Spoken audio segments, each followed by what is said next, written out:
Know that you've captured those special moments. Turn them into lasting memories at the TDC Business Center. Purchase your photo print bundle and get a chance to win a Canon MG3010 printer. Click and print. Visit TDC Business Center today. Maybe it's the way the brilliant gold liquid reflects our sunshine, or how the bright blue of its label mirrors the clear Caribbean skies overhead. Maybe it's the fresh, crisp taste of this beastly cold beer on a scorching hot day. Maybe it's even the way it brings us all together. But one thing is for sure, Carib is very much a part of who we are wherever we're from in the Caribbean. Carib. It's the way we play. Drink responsibly. People make the world go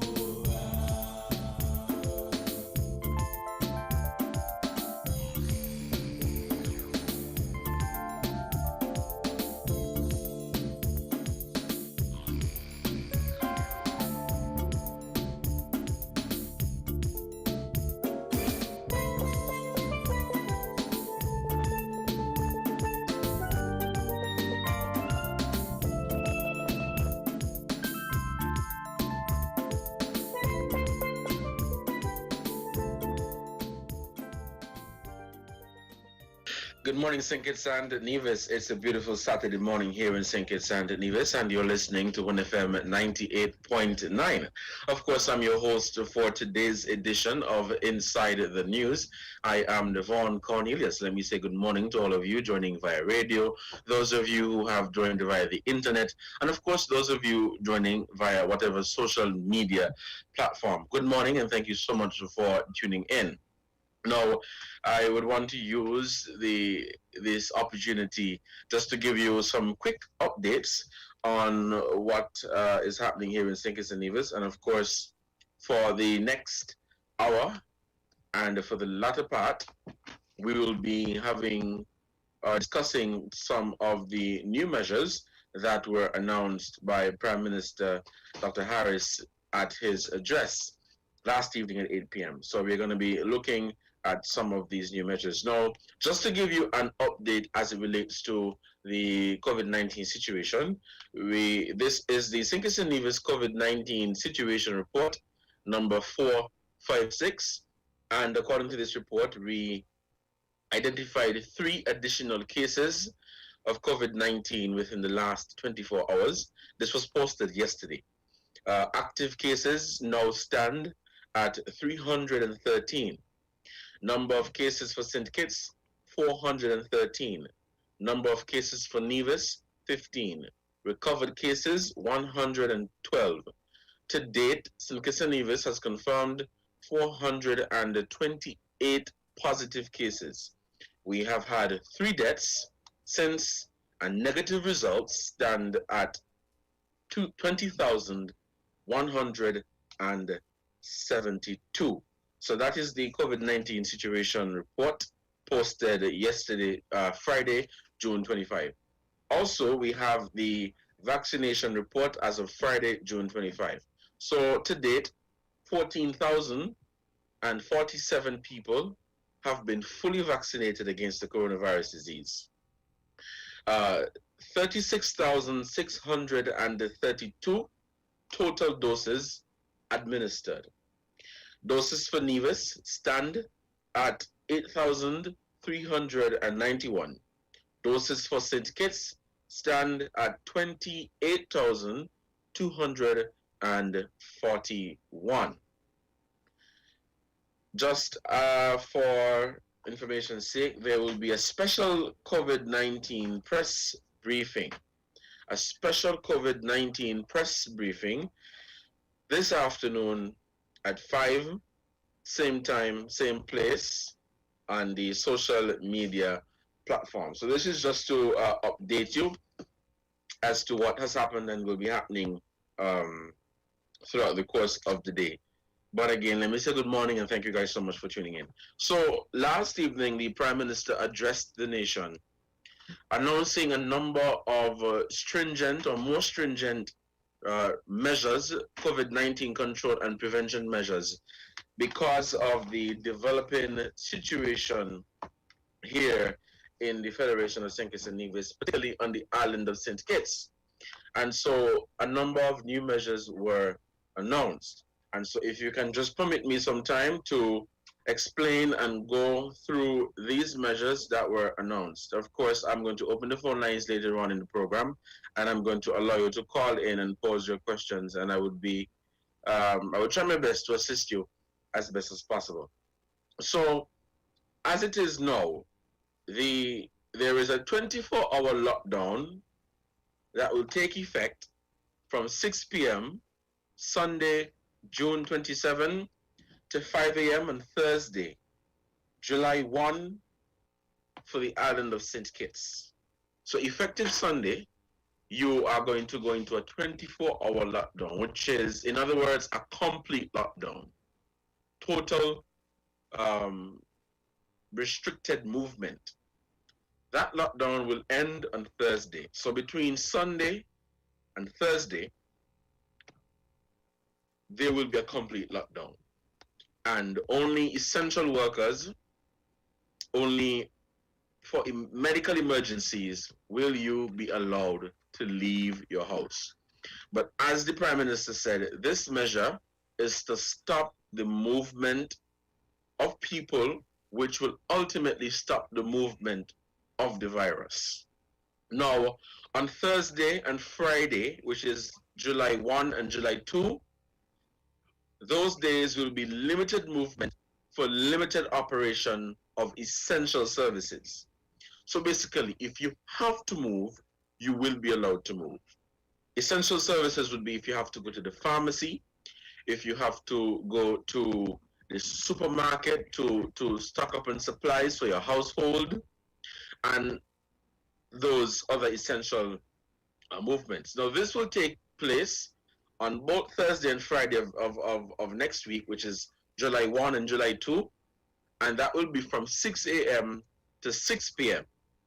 Now, the island of St. Kitts will return to a 24-hour lockdown from 6 p.m. on the Friday.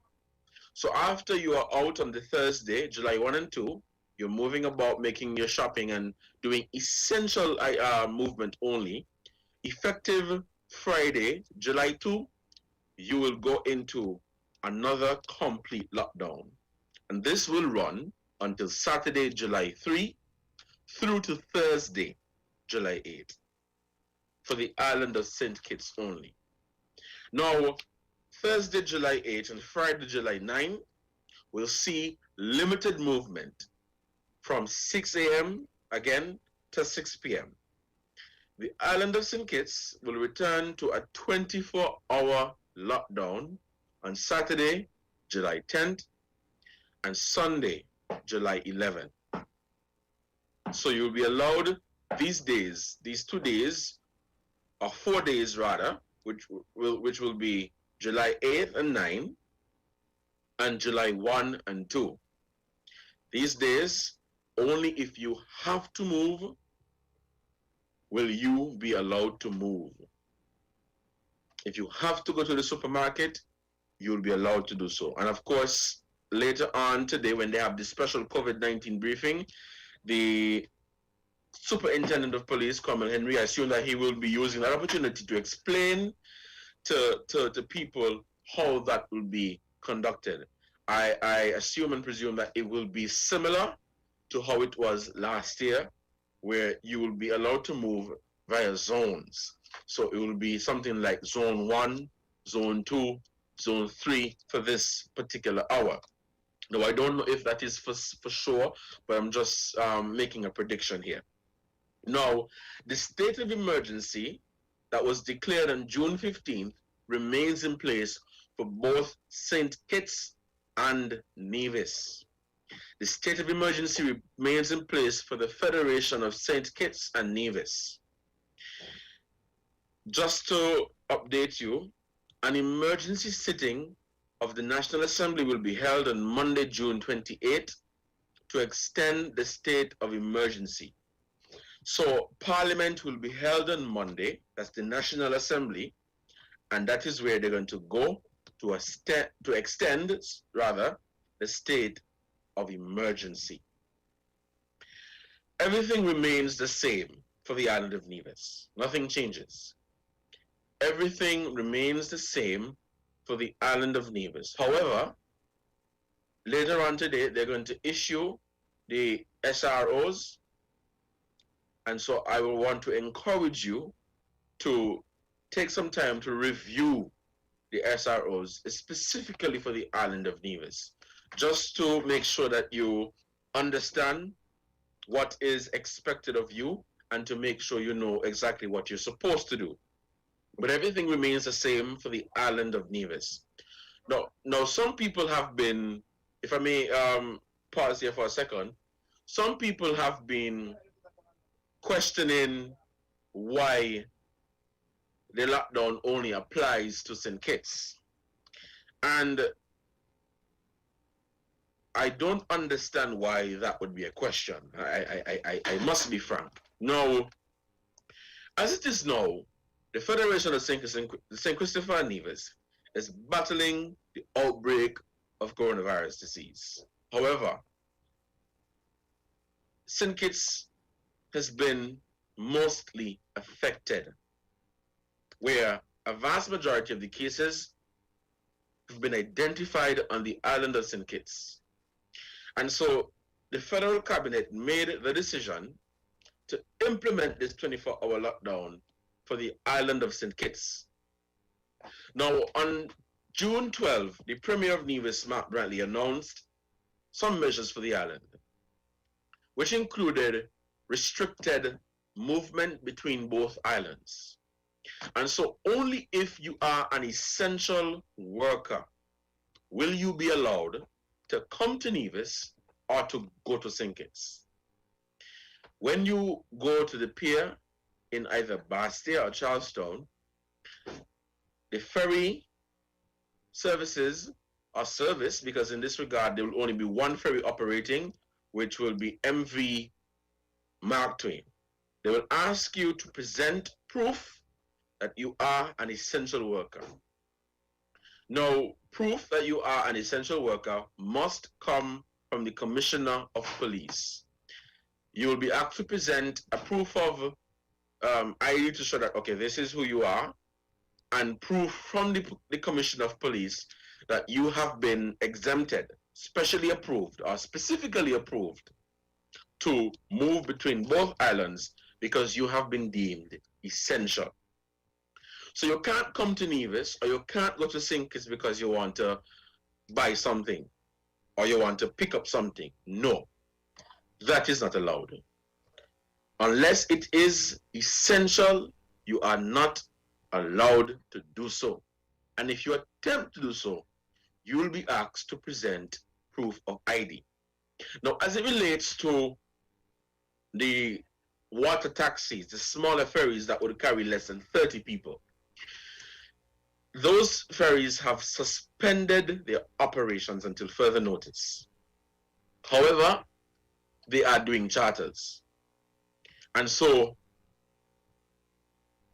charters will only be done for special purposes, for essential purposes, unless you have essential business to conduct, whether it be on the island of Nevis or on St. Kitts. So everything remains the same for the island of Nevis. The curfew remains in place at 6 p.m. Now, if I may comment again, some people have been asking, why is it that we have to still abide by the 6 p.m. curfew? I want to plead to the people on Nevis, residents of the island of Nevis. The curfew is in place to restrict movement. The curfew is in place to restrict movement.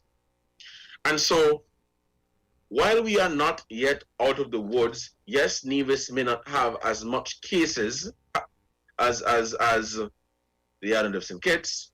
We don't know. And so we could very well hear tomorrow that additional cases have been identified on the island of Nevis. And so the intention from the government is not to relax all the restrictions for Nevis. That is not the intention right now for the government, because they don't know if there are potential or possible cases out there on Nevis. So as it is now, all of the restrictive measures and policies that have been implemented will remain in place. You are only allowed to move unless you absolutely have to, unless you are deemed essential worker, unless your employer says, look, you have to work because you can't work from home, unless you have to go to the supermarket to get items for your home. That should be the only reason you should move if you are on the island of Nevis. Now, it is a bit different from St. Kitts. The measures are not as stringent. However, the health officials continue to plead, and let me say beg, for people to follow the protocols. Wear your mask over your mouth and nose. Make sure you have hand sanitizer or wash your hands frequently, and please practice social distancing. The best way to protect yourself from this virus is to operate as if everyone you come into contact with has it. You may see a friend or a family friend or neighbor who you have not seen in some time, and you say, boy, let me go and greet them and hug them, and no, don't do that, because you don't know if they have the virus. I don't know how best I can explain that. Now, all businesses, inclusive of doctors' offices, shall be closed during the lockdown hours. So during the lockdown hours, for the island of St. Kitts, every single business, including doctors' offices, will be closed. Unless you have been, or they have been, specially approved by the Commissioner of Police. As it is now, I don't know who these businesses are, but just to give you a general idea. Hospitals, of course. Medical facilities, which would be like health centers and laboratories to run COVID-19 tests, etc. Providers of security guard services that have been approved. Essential travel for vaccination purposes and medical emergencies. Now, for the vaccination, you have to show proof that you are going to get vaccinated. How? Proof of vaccination card. So you have to show that you have a vaccination card, that you have at least taken the first dose of the AstraZeneca vaccine. For those of you who don't know what a vaccination card is, well, if you've not been vaccinated for the first dose, then you won't get one. So if you've been vaccinated for the first dose, then you would know what a vaccination card is. So you have to present proof that you have a vaccination card, and you have to show one photo ID upon demand by the police. This will be done from 8 a.m. to 1 p.m. on Monday through to Wednesday. So that's Monday, June the 28th to Wednesday, June the 30th. Now, for people who have not been vaccinated at all, I don't know the specific rules for you. I would encourage you to tune in to the press briefing this afternoon at 5 to receive further instructions. Pharmacies, supermarkets, medical facilities, and other exempted businesses by the Commissioner of Police can operate during the limited operation. Churches and educational institutions remain closed, but special dispensation granted to allow parents and guardians and students to travel to the examination centers. Now you may ask, how would I know that I've been approved to travel? You may have a son or a daughter or somebody who you are caring for that may have to do exams. Later this afternoon, the Superintendent of Police, Cornell Henry, will explain to you how that will be facilitated. So you will either be given a special pass or the student sitting the exam. When I sat exam, they gave me a CXC card. So a card that says Devon Cornelius of this address with this specific examination number. So I can only predict that when you are moving to head to the examination center, you would have to show that you have been approved by CXC to write their exams. Then you're going to have to show proof of you have to show ID to say, well, this is John Doe, and I was approved by CXC to sit this exam. Then I predict as well that you're going to have to show proof from the police that you're allowed to move. That is how it is going to be. So, again, tune in this afternoon at 5 to receive further instructions from the authorities. I'm just giving you a heads up and just giving you a better understanding of what it is now and what to expect. All beaches and St. Kitts remain closed. You can't go to exercise, you can't go to keep a picnic, you can't go to dip your foot in the water. They're closed. It means stay home. Mass gatherings, parties, backyard parties, social events, family events, you name it, they're not allowed. Simple. You can't do it. They will not be allowed.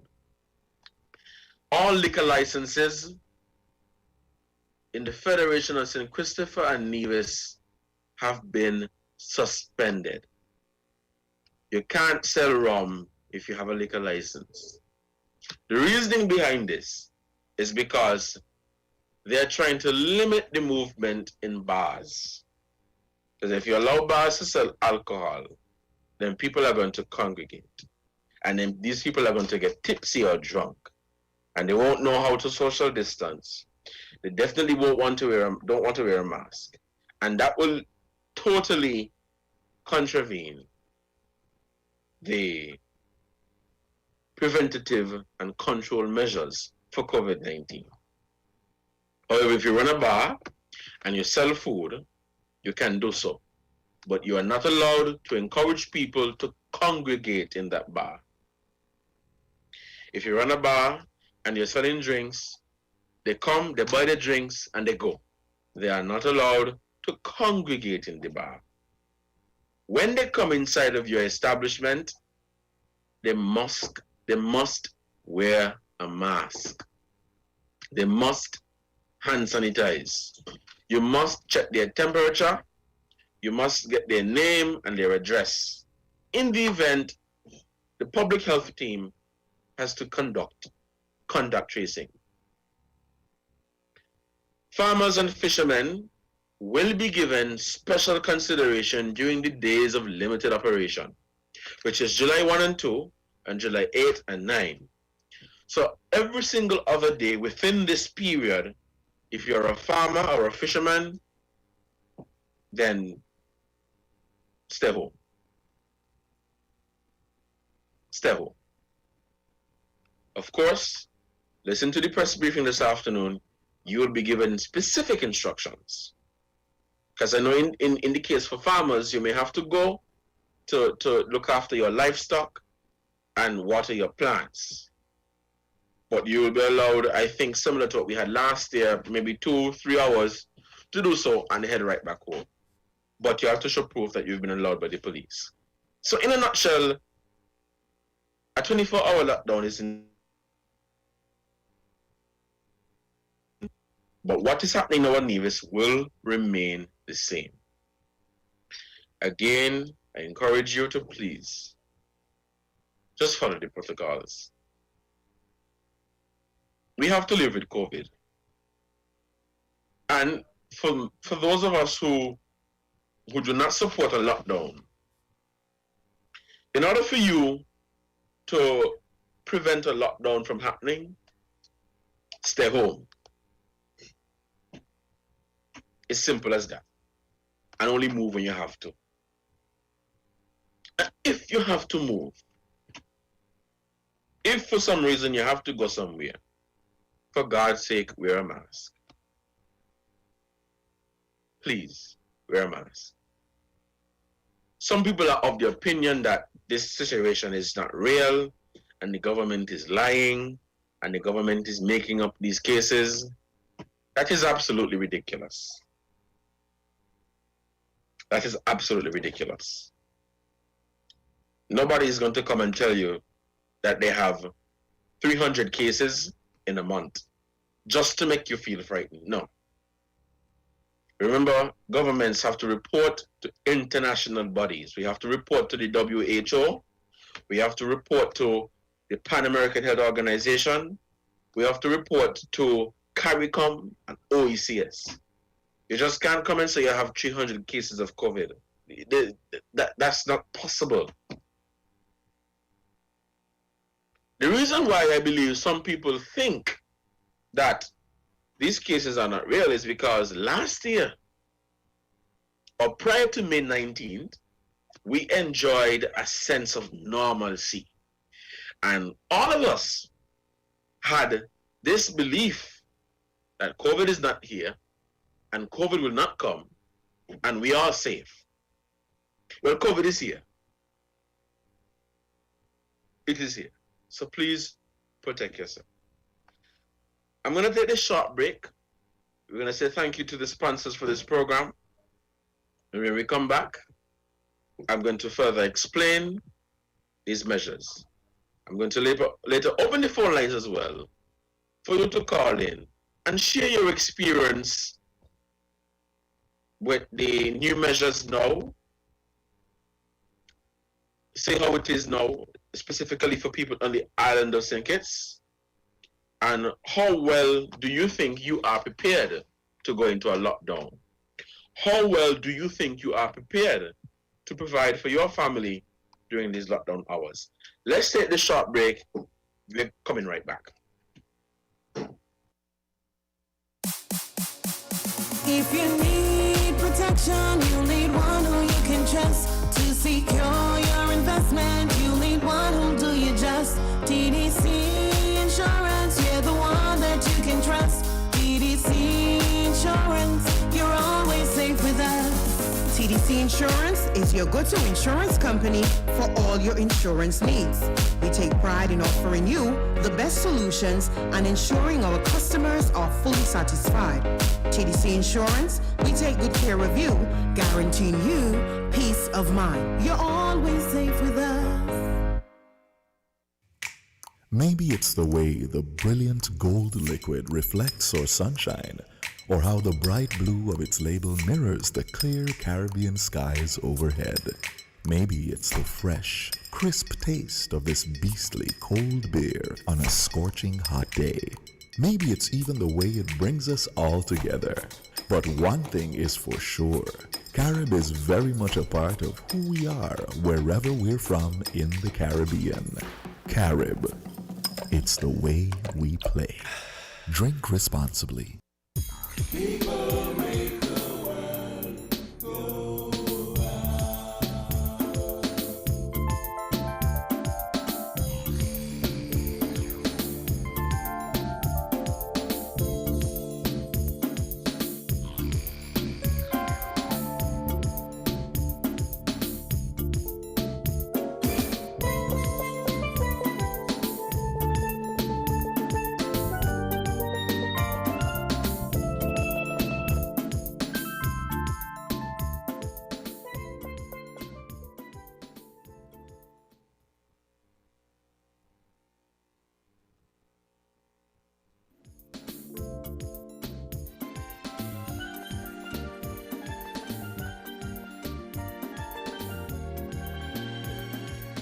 Welcome back to Inside the News with FM 98.9. I'm your host for today, Devon Cornelius. I'm not going to open the phone lines as yet.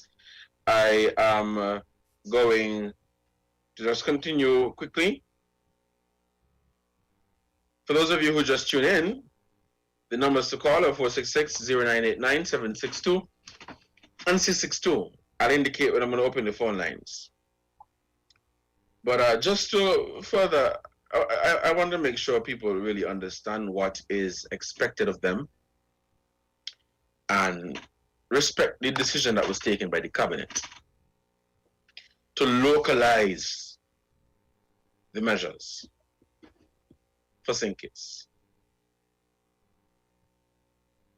Because of the unfortunate situation, the cabinet is of the opinion that the measures should be localized. That is the decision that was arrived at. But I want to make or to go on a different, let me not say topic, it's the same topic here. But looking at the measures or looking at the, let me say, the circumstances that people are in now. Now, I'm going to try my best to be as fair as possible and as level-headed as possible. Now, during this pandemic, we have two types of people, in my opinion. You have those who have not been affected financially at all. And you have those that have been. You have those who can afford it, who are still living a regular life, normal. They have not been affected, their income has not been affected, everything is safe. Then you have those that have been affected and has been affected for a very long time, since the onset of the pandemic. But does that mean that because you're in a pandemic, everybody is automatically poor? That everybody is automatically ain't got no money to buy nothing to feed the children? Priorities. Priorities. Don't know how best I can explain that. So yes, there's some people who really can't afford it. There's some people who can. But priorities. You're in a pandemic, which is basically a financial crisis. So, unnecessary things is not essential. I had a discussion with someone yesterday who said people don't even have money to buy masks. And truth be told, you may have some people who don't even have money to buy masks. That could very well be the truth. But does that reflect everybody? Does that mean that everybody don't have money to buy at least a face mask? While I understand that not everybody going to be the same or in the same situation, I'm not going to try to paint a picture that everybody is poor and everybody have it hard and everybody is suffering, because some people, they got money and things are good with them.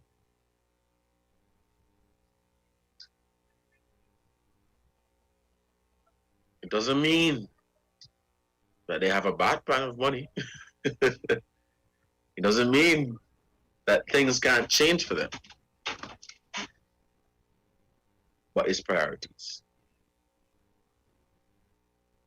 There's some people, again, that believe that the government is just coming and saying, well, let's tell them we have 10 cases today and 100 cases tomorrow and maybe 200 tomorrow And let's tell them we have COVID deaths. I don't think these cases are fake. I don't think the government would go the length and breadth to do such. Now, I'm not going to get into any argument with anybody. I think we are big enough. We have a 98% literacy rate. But sometimes we act like we don't have sense. And we can't understand. The biggest problem we have is some people don't listen. They refuse to research for themselves, and they refuse to understand. There's some people that feel proud when they say they don't listen to the briefings. No, you may not like them. You may not like the people who are speaking at the briefings. You may not support the government, but it is for your benefit. Hear it for yourself, because you know what's going to happen? You have to go and ask Mary, and then Mary had very well asked John, and then John had asked Joe, and then Joe had asked the uncle, and so you're receiving not even second or third or fourth or fifth hand information, but you're receiving information that come from a whole chain. Remember when you were in primary school, there was this game where we sat in a circle, and you whisper something in somebody's ear right next to you. And by the time the information get back to you, it's completely different. So listen to the press briefings them for yourself. Listen to them for yourself. And if you don't understand the first time, listen again. And if you don't understand the second time, listen again. Because sometimes they may say something once, but it would take you 5 times to understand what they have said. It happens to everybody. Listening something 5 times may have 5 different meanings. You may hear it, but did you listen?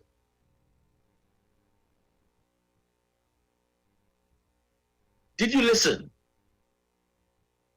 We're going to open the phone lines to take some calls. The numbers to call are 466-0989, 762, and 662. Call us and be a part of this discussion. I've been seeing some videos of people flocking the supermarkets to purchase their items. Now let me say something. Half the people who go and shop ain't had to go. They probably went to buy toilet paper, which they already have. Stacks and racks of.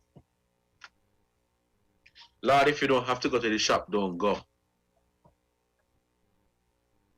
If you don't have to go to buy another item of which you have 10 of and 20 of, which could very well last you for the next 2 and 3 weeks, don't go nowhere.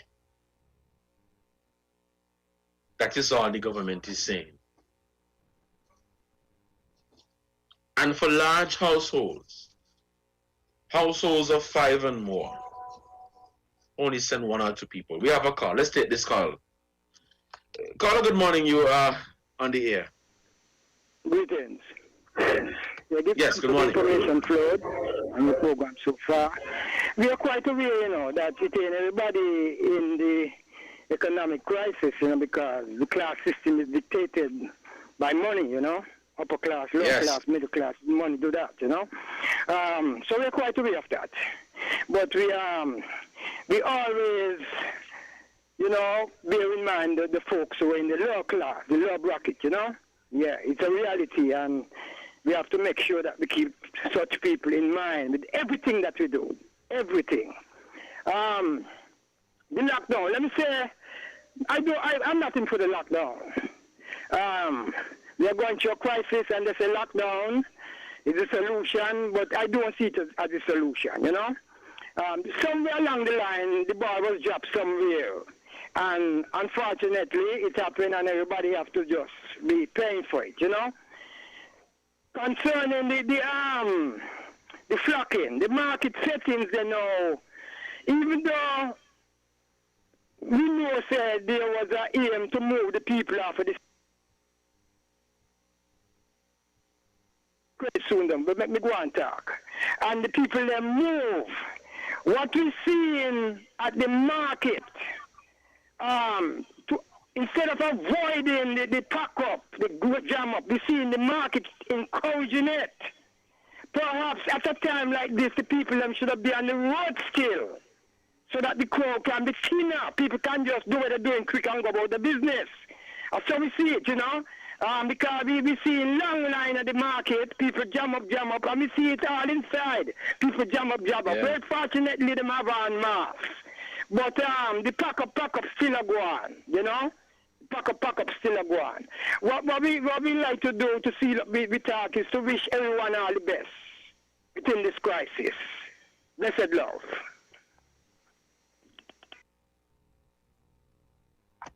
Thank you, Carl, so much for your contribution. We are taking more calls here on WinFM at 98.9. The numbers to call are 466-0989-762 and 662. Call us and be a part of this discussion. Now, as I said before, I saw some pictures going around with people flocking to the supermarkets. Now, that's a recipe for disaster right there. You know why? Because some of these supermarkets, some of these people, they're not going to follow the protocols. And so unless there is strict compliance at these establishments, then that is a recipe for disaster. Recipe for disaster. Now, I want to appeal to some of the people who work in these establishments. And hear me out before we take this next call, if you have a call. You're a cashier, or you work on the floor. Okay, before I continue, let's get this call in. Caller, good morning. You're on the air. Morning, my friend. How you do today? Good morning. I'm doing thanks for life. I'm doing well. And you? This is DuPont, and like I always tell you, in my opinion, when I see something, I could say it. I think you're doing a very good job, and I think you did a very good job in your interview with the former Prime Minister. Thank you very much. Now, my idea is to encourage you as much as possible as a young man to push forward, because I believe you could become a good example in this country and just keep your integrity high. Now, let me commend the government for an amazingly good job. I've never seen a government performed in all my life, and I'm not a young boy, like this one is doing. Common sense and good understanding, and in my humble opinion, as a citizen here, they are doing the best they could. However, I want to make it clear to the public again that no matter what Dr. Laws and her team, whatever they're doing, they're only doing their part. The reason why this thing has escalated is because of us not doing what we were supposed to do. And so St. Kitts people must stay calm and just remember, even if supermarkets open, many can go different times. But there's hardly much more we can do. I was prompted to call when I heard you mention in the supermarket business. There's hardly anything else we can do other than having a limited amount of people in the supermarket and space them out. Now, there's a gentleman who called in just now before me. I have tremendous respect for him. But I believe the market was the right thing to do, to put the people so they can have a measure of control. On the road, there's no control whatsoever. The reason why I'm saying this, because we are living in what the Bible refers to as pangs of distress.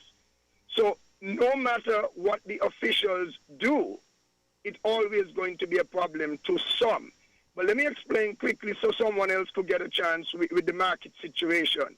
In the market, you have what I term as a measure of control. There is a guy on a speaker saying once you would have done your shopping, it'll be nice if you could go forward to the western gate so others can come in. There's nothing else at this moment I see we can do other than follow the protocols. To me, once that is done, try to stay away and have less conversation with people. Wear that mask at all times. Keep hands and all surroundings clean and social distancing. There's nothing else we can do, and I want the people in St. Kitts and Nevis to remain calm, and we are going to get through this together. May we have a pleasant day today. Thank you. Thank you, Mr. Dupont, for your contribution to this program. It is now 11:46, and we're going to take some more calls here on WinFM 98.9.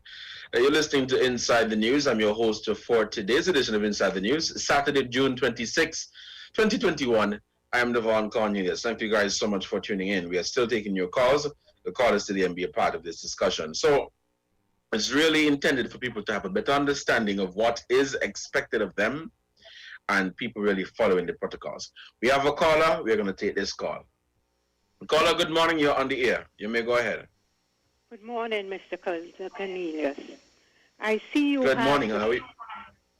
I'm okay, thank you. I see you had the former Prime Minister on an interview.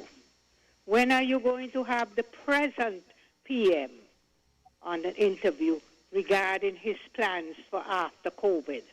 I hear no plans regarding after COVID. Why don't you bring him on for an interview? Everybody's calling saying he's doing a good job, he's doing this, and I hear no plans for the future. We are all listening and waiting for the plans. Thank you very much. Bye-bye. Caller, thank you so much for your contribution. I am definitely going to extend an invitation to the Prime Minister. I have sat down with all the other political leaders. I recently sat down with Dr. Denzel Douglas of the Labour Party. I sat down with Dr. Janice Daniel Hodge of the Nevis Reformation Party. I sat down with Sean Richards of the People's Action Movement. And I sat down with Premier Mark Brantley of the Concerned Citizens Movement. I am going to extend an invitation to the Prime Minister, who is the Prime Minister and the leader of the People's Labour Party, to have a conversation. But definitely that is on my to-do list, and I can only extend an invitation and hope that it will be accepted. We're going to begin taking some more calls. Let's take this other caller. Caller, good morning. You are on the air.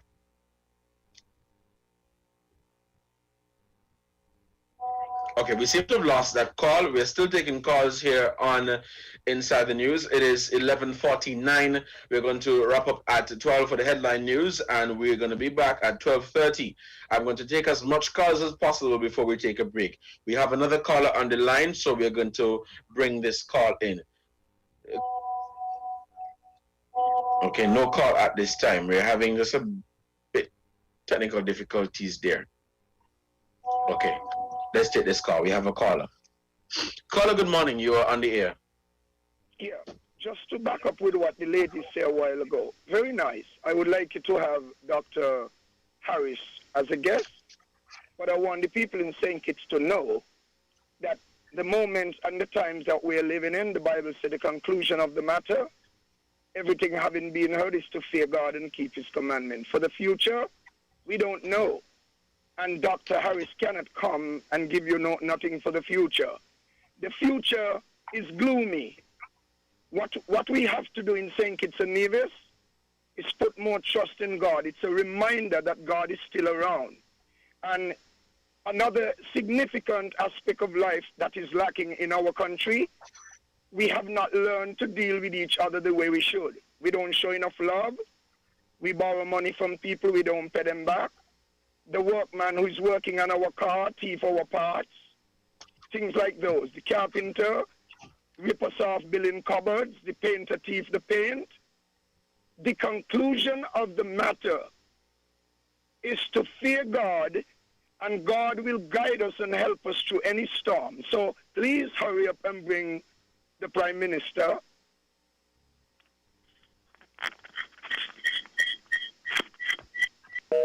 Caller, thank you so much for your contribution. We are still taking calls, so we're going to take as much calls as possible.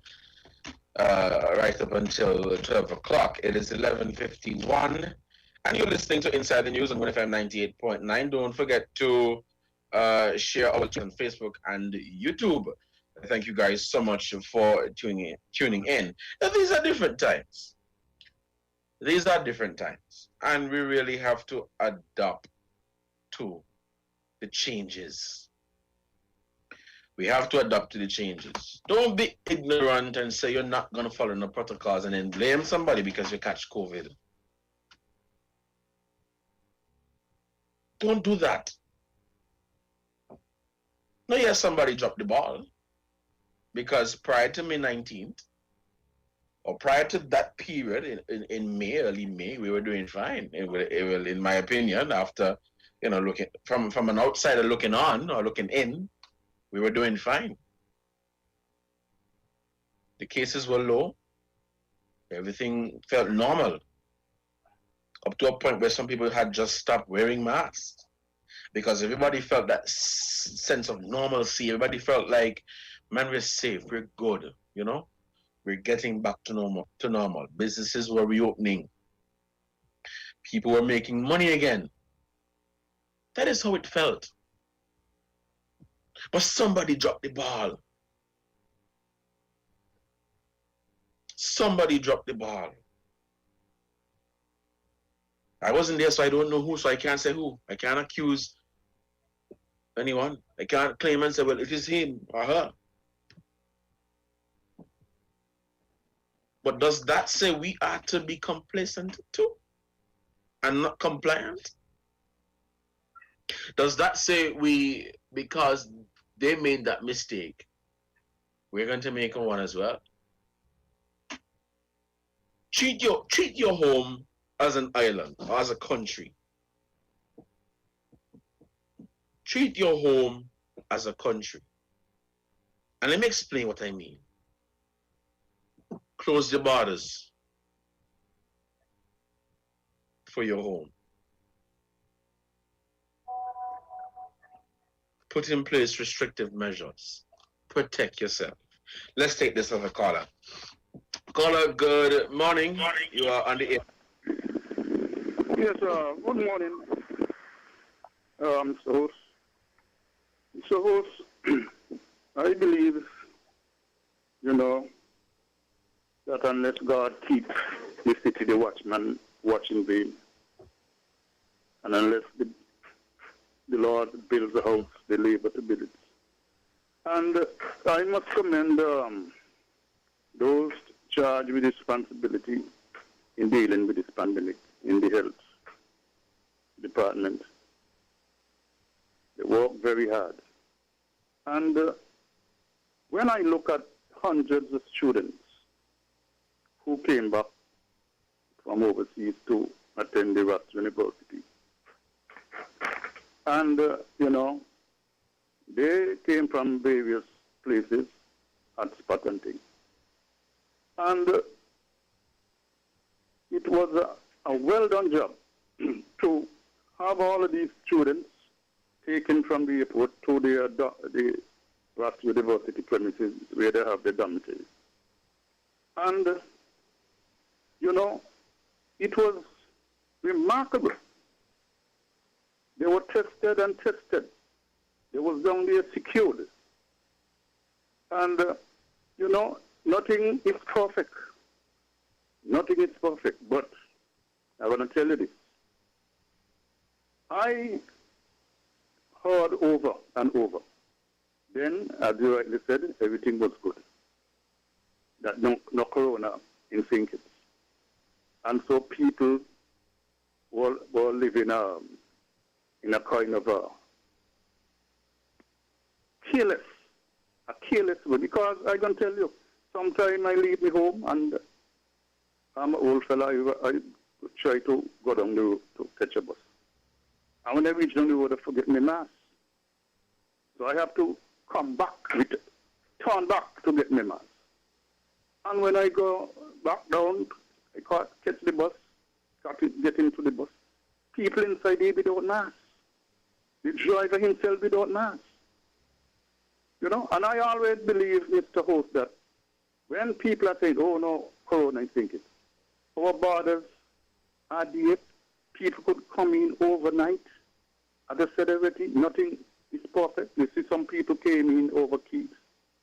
And they can get on a bus and sit down right inside here because all of us look alike. You know? And it was only a matter of time. Because if somebody had that virus and they was here for 2 weeks, they would had it for 2 weeks and maybe going between people. That was the result. Because our people were not taking responsibility. And there's nobody to blame but us. That was my experience. People was taking on the protocol seriously. And as a result, I am surprised we have that amount of positive cases. Thank you very much. Thank you, caller, so much for your contribution. We're going to close the phone lines at this time as it is just 3 minutes before the hour of 12. So we're going to close off the phone lines. We're coming back at 12:30. The phone lines will be open and you will be able to call in and give your piece, give your take on the developing here in St. Kitts and Nevis. No, it's unfortunate. It's very, very unfortunate. But what can we do to change the situation? Stay home. That's what we can do. Only move if you have to. Please follow the protocols. When we had little to no cases, as I said, and you can't wrong people. People felt normal, and that is who we are as human beings. We want to be able to move freely. After all, we have freedom of movement. But people need to learn to make shifts, need to adjust. You know, people need to learn to be able to adjust to the time. So, boy, really and truly, me ain't supposed to go nowhere unless I have to, you know. Me ain't supposed to go to no backyard party and keep no party, you know. So let me not do that. Well, if you can't understand that, then I don't know what to tell you. May know what to tell you. I don't know. But please follow the protocols. Please. It's for our own good. And to people on Nevis, don't be complacent. Oh, we ain't gonna corona in Nevis, so we're gonna do what we got to do and we ain't gonna... No. Don't do that.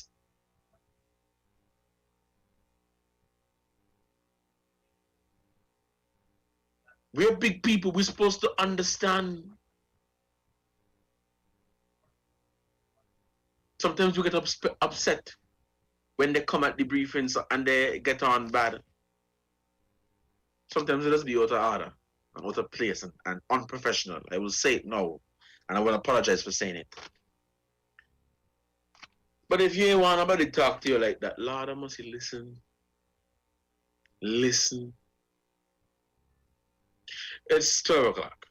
We're going to take a break for the headline news. And we're going to come back this afternoon. And we're going to continue our conversation here.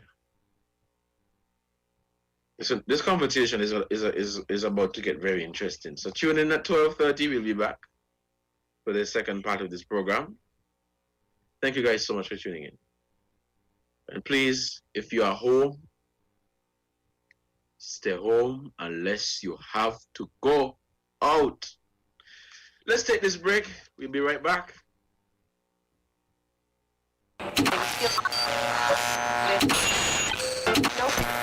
You found the sound. 98.9. Win FM.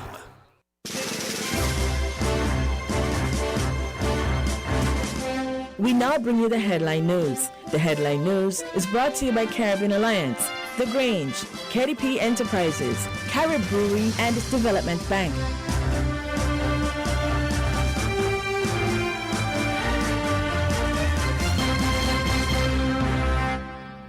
We are faced with tough decisions every day, but choosing the right home or motor insurance shouldn't be one. You need fast claim settlement from a company that's been rooted for over 31 years. And don't forget the A Excellent rating by AM Best. Make the intelligent choice. Caribbean Alliance Insurance. Reliable insurance that you can count on. Get a quote today for your home, motor, contents, and liability insurance needs, and make the intelligent choice. Caribbean Alliance. Tomorrow secured. Local agents, Dalil Walwyn & Co. Limited. Telephone 465-2631 or 469-5303 for the Nevis office. Did you know that the Grange Healthcare Facility is the first purpose-built, non-governmental healthcare organization on St. Kitts? It's situated at Otley's, 7 miles east of Basseterre in beautifully landscaped surroundings. The Grange has a team of highly trained professionals and provides care that's rated as being comparable with UK and North American standards. The Grange offers varied accommodations to suit your individual needs, and our all-inclusive packages make the cost of care per hour the most competitive on the island. Services include convalescent care for all ages, daycare facilities for older adults, rehabilitation services, and training and continuing education for healthcare providers. For more information, call 466-5525 or 465-8020. Fax 466-8221 or email thegrangehealth@gmail.com or visit our website at www.grangehealthcarefacility.com. Everyone struggles at times. Even we too have our own struggles. Do you have a loan at the Development Bank of St. Kitts and Nevis and have fallen behind on your payments because of financial difficulties? Have your financial situation changed? If your answer is yes, visit the Development Bank of St. Kitts and Nevis or call 465-2288, extension 1101 or 469-5416 to make an appointment to discuss our debt evaluation and restructuring plan with one of our qualified officers. We are committed to working with you to make a sustained positive difference in your life. Shipping your cargo shouldn't be a hassle. It can be as easy as a single call to Amerijet International, your worldwide cargo transportation solution. We provide all the services you need to ship your goods anywhere in the world, whether your shipment is fresh, frozen, large or small, alive or hazardous. You can count on Amerijet to deliver it safe and sound. Amerijet International, by land, sea or air, we get it there. For more information, visit us online at www.amerijet.com or call us at KDP Enterprises at 466-9595. Maybe it's the way the brilliant gold liquid reflects our sunshine, or how the bright blue of its label mirrors the clear Caribbean skies overhead. Maybe it's the fresh, crisp taste of this beastly cold beer on a scorching hot day. Maybe it's even the way it brings us all together.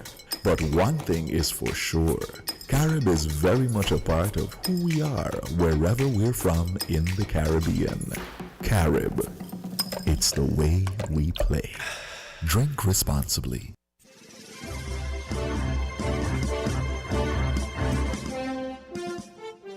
With the WIN Headline News, I am Kevon Brown. Making the headlines, lockdown update. The 14 days are up and the situation seems worse. Vaccine and vaccination sites.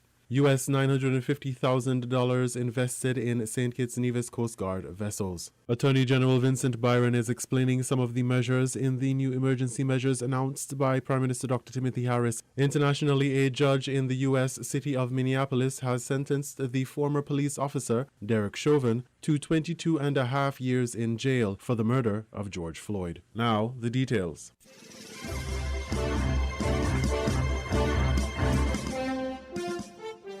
Well, it didn't work. The 2-week partial lockdown from June 12th to June 26th that aimed to stop or slow the spread of COVID-19 did not achieve the desired effect. For that period, 236 cases of COVID-19 were confirmed, averaging close to 17 cases a day, forcing the government to adopt stricter measures announced by Prime Minister Dr. Timothy Harris Friday night, June 25th. A complete 24-hour lockdown from 6 p.m. Sunday, June 27th to 5 a.m. Thursday, July the 1st.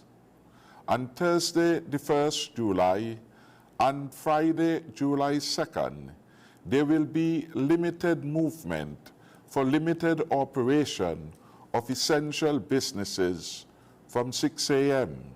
to 6 p.m., and then a return to full 24-hour lockdown from 6 p.m. Friday until July 3rd to Thursday, July 8th.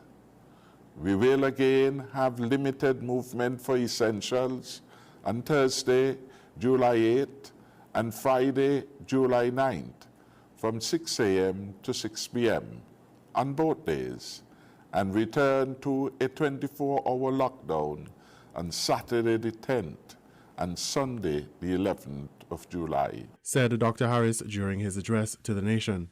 These new measures resemble some of the restrictions from 2020, where persons were given a reprieve to restock supplies, visit the banks, and other essential services. At that time, though, we did not have 313 active cases, 3 deaths, and the possibility of a more transmissible and deadly variant. With the announcement of these new measures and almost a natural response at this point, when observed on Saturday morning, June 26th, long lines at supermarkets, ATMs, and clinics as people gear up for the next 2 weeks.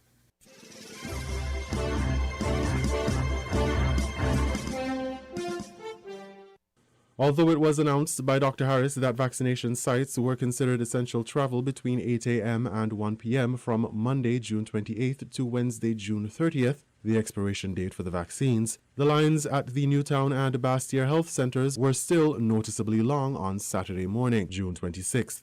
As it relates to the vaccination numbers, total doses administered stands at 36,632. 22,585 were first doses and 14,047 were second. And in the last 14 days, 1,043 first shots and 4,268 second shots were administered to the public. I urge you to do the right thing and protect yourself over the next 14 days to prevent the continued spread of the deadly virus. I urge you to use the opportunity to get vaccinated so you can protect yourself, your family, and your community. Vaccination is our most powerful tool to defeat the virus. The success of our vaccination rollout so far calls for great optimism. Dr. Harris concluded. The hope for the next 2 weeks is the stopping or slowing of the virus, and with stricter restrictions on movement, the virus should lose some momentum.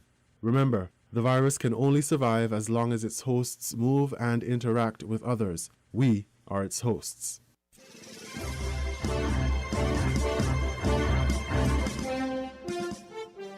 The St. Kitts Nevis Coast Guard's 2 drug interceptor vessels have benefited from a 3-month-long refurbishment as part of a U.S. $950,000 modernization initiative.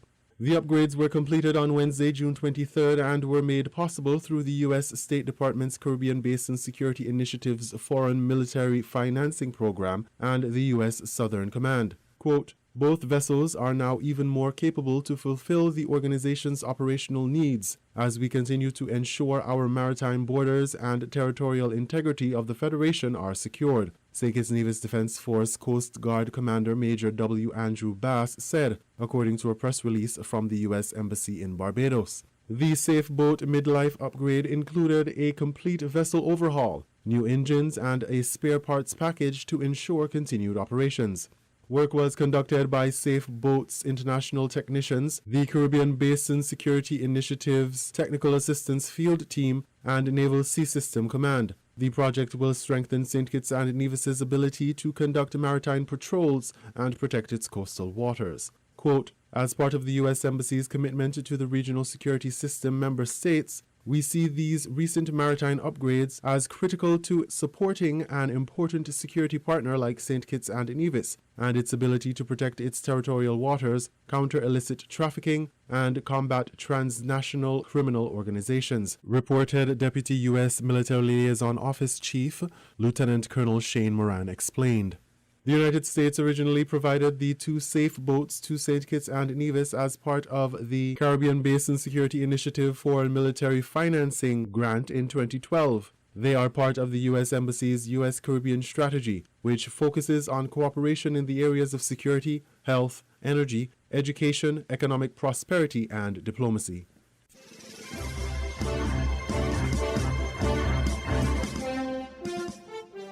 Attorney General Vincent Byron is explaining some of the measures in the new emergency measures announced by Prime Minister Dr. Timothy Harris Friday night, June 25th.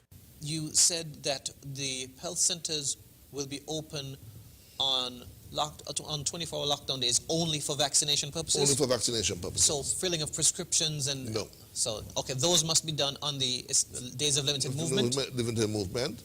If there's an emergency, you go to the hospital. Okay, so again, just to sum up for anyone who's interested, during the lockdown days, you can only go to the health center for vaccinations. Any other business must be done on the days of limited operation, or shopping days, as they were sometimes called, which would be the Thursday and Fridays coming up in the next 2 weeks. All right. I just want to speak a little bit about that shopping days. It's not a shopping day. It's that if you need to shop, you go to the shop. So not a chance to come out to Lime, because shopping for a lot of people is a social activity. You go to the supermarket, you Lime, and you talk with people. That's not the intention of the limited operation. If it is that you can stay in your yard for 2 weeks, you do so. And you eke out a certain thing, because these are specific measures to stop the movement of people, to reduce the movement of people. It's not a question for people to have a social Lime at a shopping center on a Thursday and Friday, or today, or tomorrow. If you don't have to go, you don't go. So it's not a question that we have to go out there to be happy and talking with people. We want to reduce the restriction, and so stay in your yard. If you have to, you can do that. And say if it's an emergency, you come out of your yard. If it's not an emergency, stay in your yard. If you have to get something desperately from the shop, you have to. But stay in your yard. The idea is that people need to restrict their movement. It's not a period for social activity. No beach, no Lime in. Those things we are asking you for 2 weeks to bring under control. Mr. Byron, speaking to ZIZ's Jason Davis Saturday morning, June 26th, also said that the country's borders will not be closed to commercial flights. I know you answered this question before, but I'll read it. Will the borders be open for commercial air travel over the next 2 weeks? The answer is yes. Okay. If I have a confirmed flight to travel on Wednesday, what happens in that case? I've explained that already. You should inform the police that you will travel to the airport, so they will know that if you are stopped on the road, that you have a legitimate reason, a legal reason to be going to the airport. You should get your RT-PCR tests done, I suspect on Monday or Tuesday, however long it takes, but contact the lab to be able to get an appointment when you can come, when they'll be available for you to do so. Okay. So these are things that are already in place. On Monday, June 28th, Parliament convenes to debate and pass an extension of the emergency powers recently announced by the Governor-General. We will be going to Parliament on Monday at 10 o'clock to be able to pass a resolution, debate and pass a resolution to extend the current state of emergency. This is necessary for us to be able to implement such things as curfews and give the police the authority to restrain people, arrest for breaches of the regulations where it may become necessary, because it's on the emergency powers regulations, the act, that you can do such things. The Governor-General had proclaimed a state of emergency some 2 weeks ago, and this state of emergency expires after 21 days. He has that authority to do so. If it needs to be extended, we need to have the Parliament do so. The representatives will go to Parliament, debate it, the need for it, and explain to the public, to the community, why it's necessary to do so. And we believe that at this time, it's important to extend it, to give the security forces, the health professionals, the thought of legislative, legal basis for us to put the tools that we need to put in place and so forth. That's why we go to Parliament on Monday for a sit-in. I'm sure this question is on everyone's mind. For how long will it be extended? Well, it could well go down, I think, to the end of the year. I had looked at some of the things. Some of our other neighbors have gone to Parliament more than once and extended more than once. But if we do it, it does not mean that if we go to the end of December, that we would have all of the restrictions, any restrictions in place, and we can end it at any time. If we get to the point that we find that there's no need for us to do that, it can well be revoked, and so we can get that sense that we are under less restrictions accordingly. But at this point in time, in the interest of our all of us, it is necessary for us to take that decision. Okay, so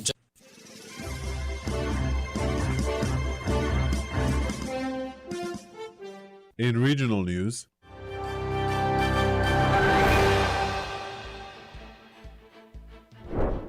Hi there, I'm Kejan Haynes, and this is the Marketplace Excellence. The MPE Caribbean Report provides updates from around the region.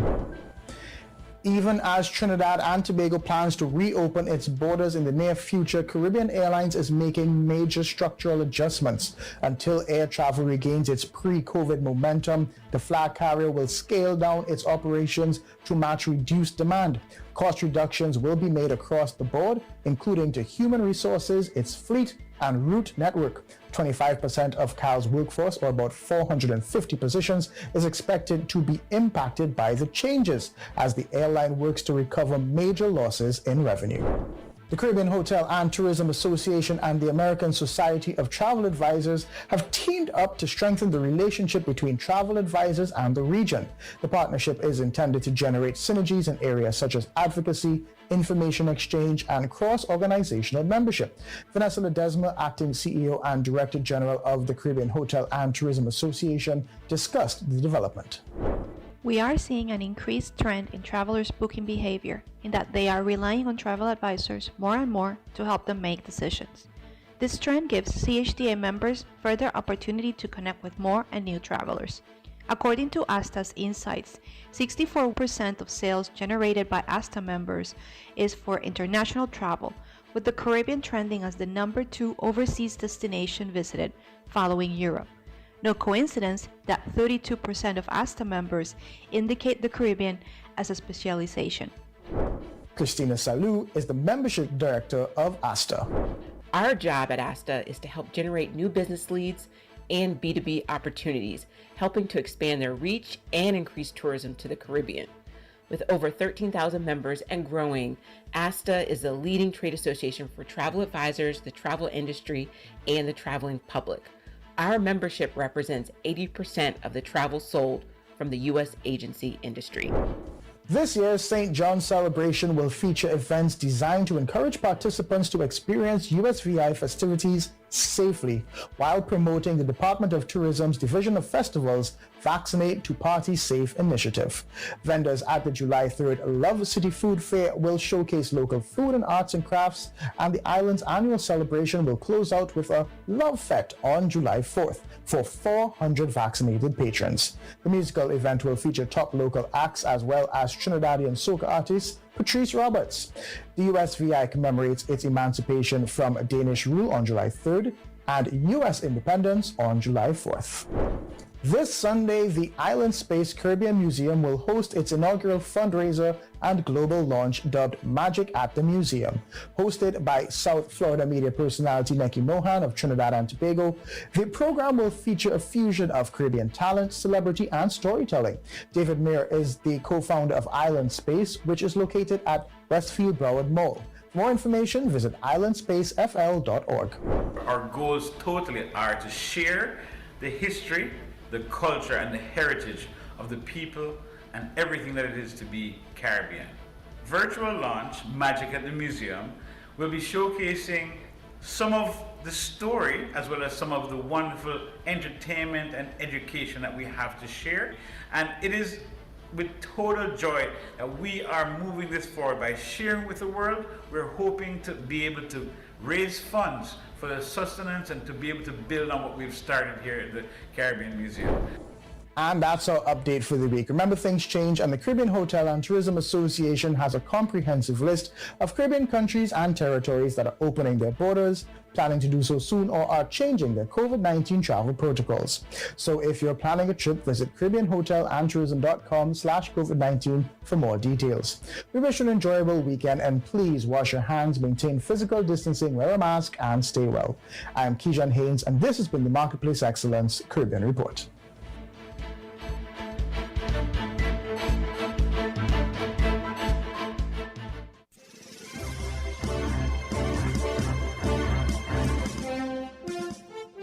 We now bring you these international reports. A judge in the U.S. city of Minneapolis has sentenced the former police officer Derek Chauvin to 22.5 years in jail for the murder of George Floyd. The 46-year-old African-American died in May last year after Chauvin knelt on his neck for more than 9 minutes during an arrest. The lawyer for Mr. Floyd's family says the sentence is historic, bringing America a step closer to healing by delivering accountability. Well, our correspondent Neda Taufik is in Minneapolis, and a warning: her report contains some distressing images. Your Honor, Keith Ellison, Attorney General on behalf of the state of Minnesota. This courtroom has been the scene of powerful testimony.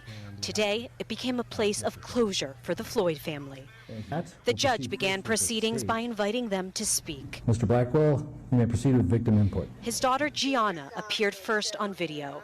At just 7 years old, she is too young and innocent to comprehend fully what happened to her father. It will be our mission, and I love you. His brother Terrence struggled to speak as he addressed Derek Chauvin directly. I wanted to know from the man himself, why? What were you thinking? What was going through your head when you had your knee on my brother's neck? Why when you knew that he posed no threat anymore? Those are questions that remain unanswered since Derek Chauvin chose not to testify in his defense during his trial. For the first time, the public got a more intimate look into his character from his mother. It has been difficult for me to hear and read what the media, public, and prosecution team believe Derek to be an aggressive, heartless, and uncaring person. I can tell you that is far from the truth. And then Derek Chauvin himself spoke. I want to give my condolences to the Floyd family. The judge said his decision was not influenced by public opinion or meant to send any messages. As sentence for count 1, the court commits you to the custody of the Commissioner of Corrections for a period of 270 months. Hands up right now. Let me see your other hand. It's rare for the justice system to punish a police officer, and it took an extraordinary series of events to get to this moment. Crucially, his murder was caught on camera in chilling detail. George Floyd was pinned to the ground with Derek Chauvin's knee on his neck for 9 minutes and 29 seconds. More than 20 times, Mr. Floyd cried out, "I can't breathe." I can't believe. I can't believe. It traumatized the community and shocked the world, prompting the biggest protest since the civil rights era. Mr. McMahon, do you need a minute? The trial was so compelling that the jury delivered a unanimous guilty verdict after just 10 hours of deliberations. Mom, and get right back in the fight. This outcome was in no way inevitable. Still, this one sentence of this one disgraced police officer will only do so much to advance racial equality and the struggle of being black in America. This is the longest sentence a police officer has received in the state of Minnesota. And speaking outside of the courthouse following the sentencing, the family said they do feel some measure of accountability. They hope this is a turning point in America because they feel that the activism surrounding this case could mean real change moving forward. And they told those gathered here outside of the courthouse to keep fighting for justice. Nada, thank you for that. Nada Tawfiq there, live in Minneapolis.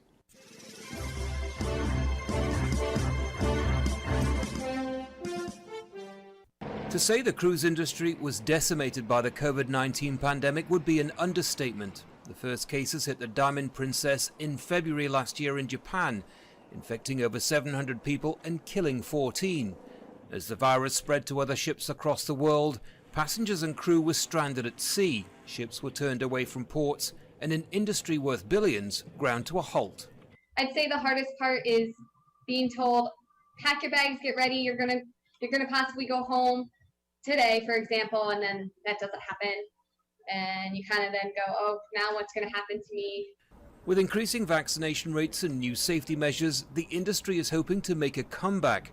In North America, so-called simulated cruisers with vaccinated volunteers on board have been making test runs for weeks. But Royal Caribbean's already been forced to postpone the inaugural trip for one of its ships after 8 crew members tested positive. I would almost estimate that if there are significant problems on these first cruises, it may end up having the effect of shutting down cruises for the rest of the year, which I think would be catastrophic to the industry. In Florida, considered the cruise capital of the world, government guidelines requiring vaccine passports and issuing so-called no-sail orders have led to confusion. The state's Governor Ron DeSantis challenged the rules in court and won, but the case may be far from over. They're still going to cruise if they want to. They're just going to cruise off a different coast. So they'll cruise to go to the Bahamas and cruise. They will spend their money, and it's just not going to be putting our friends in Florida back to work. How does that make any sense? The Cruise Lines International Association says billions in revenue has already been lost and thousands of cruise jobs are threatened. The stakes then for the cruise line industry couldn't be higher. These initial cruises need to operate without a hitch, potentially problematic given that most passengers are older. Nevertheless, tourists are keen to get back to sea safely, and cruise line giants can't survive without them. Andy Gallagher, Al Jazeera, Miami, Florida.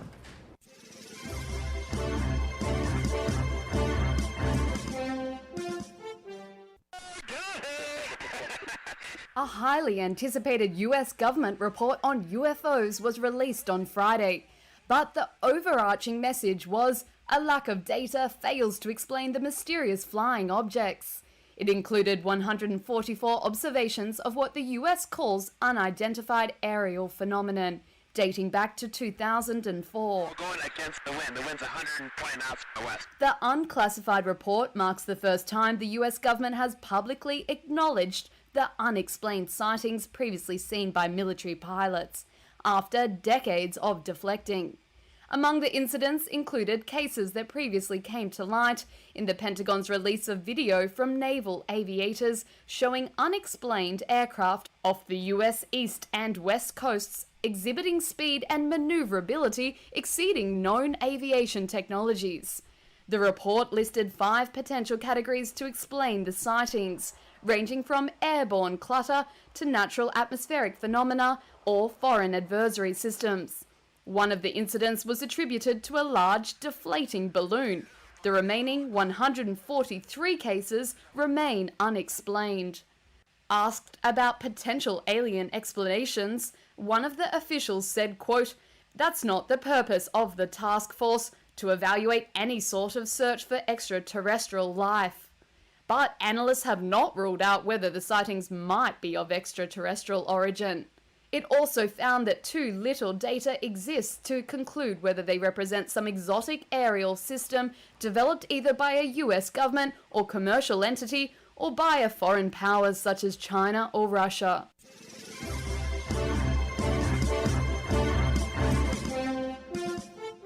You were listening to the WinFM Headline News on 98.9. Our top stories were: lockdown update, the 14 days are up and the situation seems worse. Vaccine and vaccination sites. US $950,000 invested in St. Kitts Nevis Coast Guard vessels. Attorney General Vincent Byron is explaining some of the measures in the new emergency measures announced by Prime Minister Dr. Timothy Harris. Internationally, a judge in the U.S. city of Minneapolis has sentenced the former police officer, Derek Chauvin, to 22.5 years in jail for the murder of George Floyd. Thank you for listening.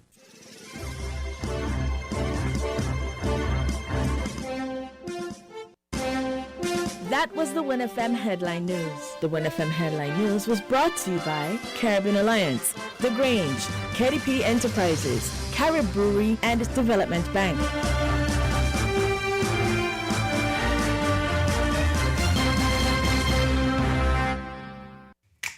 Maybe it's the way the brilliant gold liquid reflects our sunshine, or how the bright blue of its label mirrors the clear Caribbean skies overhead. Maybe it's the fresh, crisp taste of this beastly cold beer on a scorching hot day. Maybe it's even the way it brings us all together. But one thing is for sure, Carib is very much a part of who we are wherever we're from in the Caribbean. Carib, it's the way we play. Drink responsibly. Shipping your cargo shouldn't be a hassle. It can be as easy as a single call to Amerijet International, your worldwide cargo transportation solution. We provide all the services you need to ship your goods anywhere in the world, whether your shipment is fresh, frozen, large or small, alive or hazardous. You can count on Amerijet to deliver it safe and sound. Amerijet International. By land, sea or air, we get it there. For more information, visit us online at www.amerijet.com or call us at KDP Enterprises at 466-9595. Everyone struggles at times. Even we too have our own struggles. Do you have a loan at the Development Bank of St. Kitts and Nevis and have fallen behind on your payments because of financial difficulties? Have your financial situation changed? If your answer is yes, visit the Development Bank of St. Kitts and Nevis or call 465-2288, extension 1101 or 469-5416 to make an appointment to discuss our debt evaluation and restructuring plan with one of our qualified officers. We are committed to working with you to make a sustained positive difference in your life. Did you know that the Grange Healthcare Facility is the first purpose-built, non-governmental healthcare organization on St. Kitts? It's situated at Otley's, 7 miles east of Basseterre in beautifully landscaped surroundings. The Grange has a team of highly trained professionals and provides care that's rated as being comparable with UK and North American standards. The Grange offers varied accommodations to suit your individual needs, and our all-inclusive packages make the cost of care per hour the most competitive on the island. Services include convalescent care for all ages, daycare facilities for older adults, rehabilitation services, and training and continuing education for healthcare providers. For more information, call 466-5525 or 465-8020. Fax 466-8221 or email thegrangehealth@gmail.com or visit our website at www.grangehealthcarefacility.com. We are faced with tough decisions every day, but choosing the right home or motor insurance shouldn't be one. You need fast claim settlement from a company that's been rooted for over 31 years. And don't forget the A Excellent rating by AM Best. Make the intelligent choice. Caribbean Alliance Insurance. Reliable insurance that you can count on. Get a quote today for your home, motor, contents, and liability insurance needs, and make the intelligent choice. Caribbean Alliance. Tomorrow secured. Local agents, Dalil Walwyn & Co. Limited. Telephone 465-2631 or 469-5303 for the Nevis office. WINN is 98.9. 98.9 is Win FM. People make the world go round.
Maybe it's the way the brilliant gold liquid reflects our sunshine, or how the bright blue of its label mirrors the clear Caribbean skies overhead.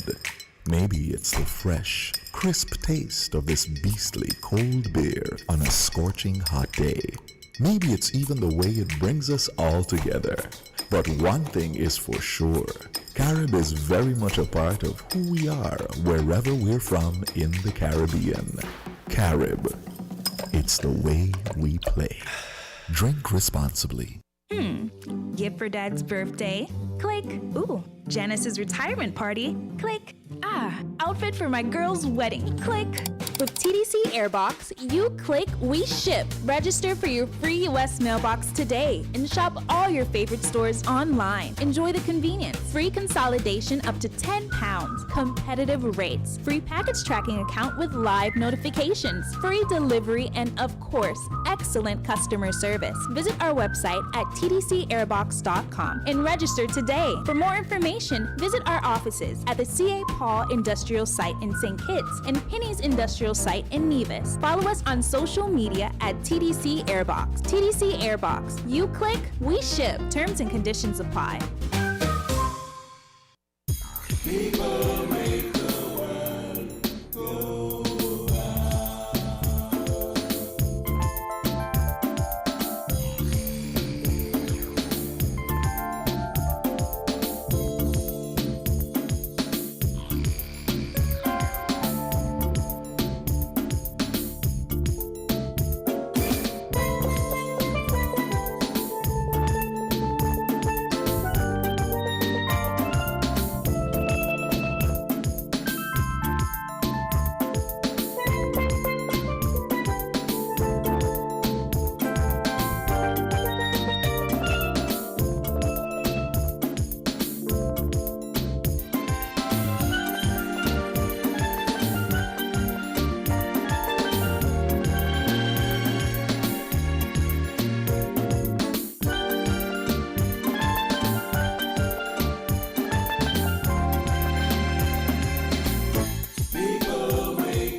Good afternoon, St. Kitts and Nevis, and welcome back to Inside the News on Win FM 98.9. Good afternoon. It is just 40 minutes past the hour of 12 in the studios of Win FM 98.9. Let me apologize for the late start of our second half of this program. I'm your host for today, Devon Cornelius. It is indeed a pleasure for me to be here, and I look forward to this conversation with you this afternoon. For those of you who tuned in late, we had a conversation this morning about the new measures that were announced by Prime Minister Dr. Timothy Harris, and I used the opportunity to explain or to state what the new measures are for those people that may have missed the address by the Prime Minister. And we were able to focus on that topic this morning. Of course, we're going to continue with this conversation. I want to get your general feedback as it relates to the measures that have been implemented. What is your opinion on these measures? Do you think that they are enough? Do you think that they are too strict? Do you think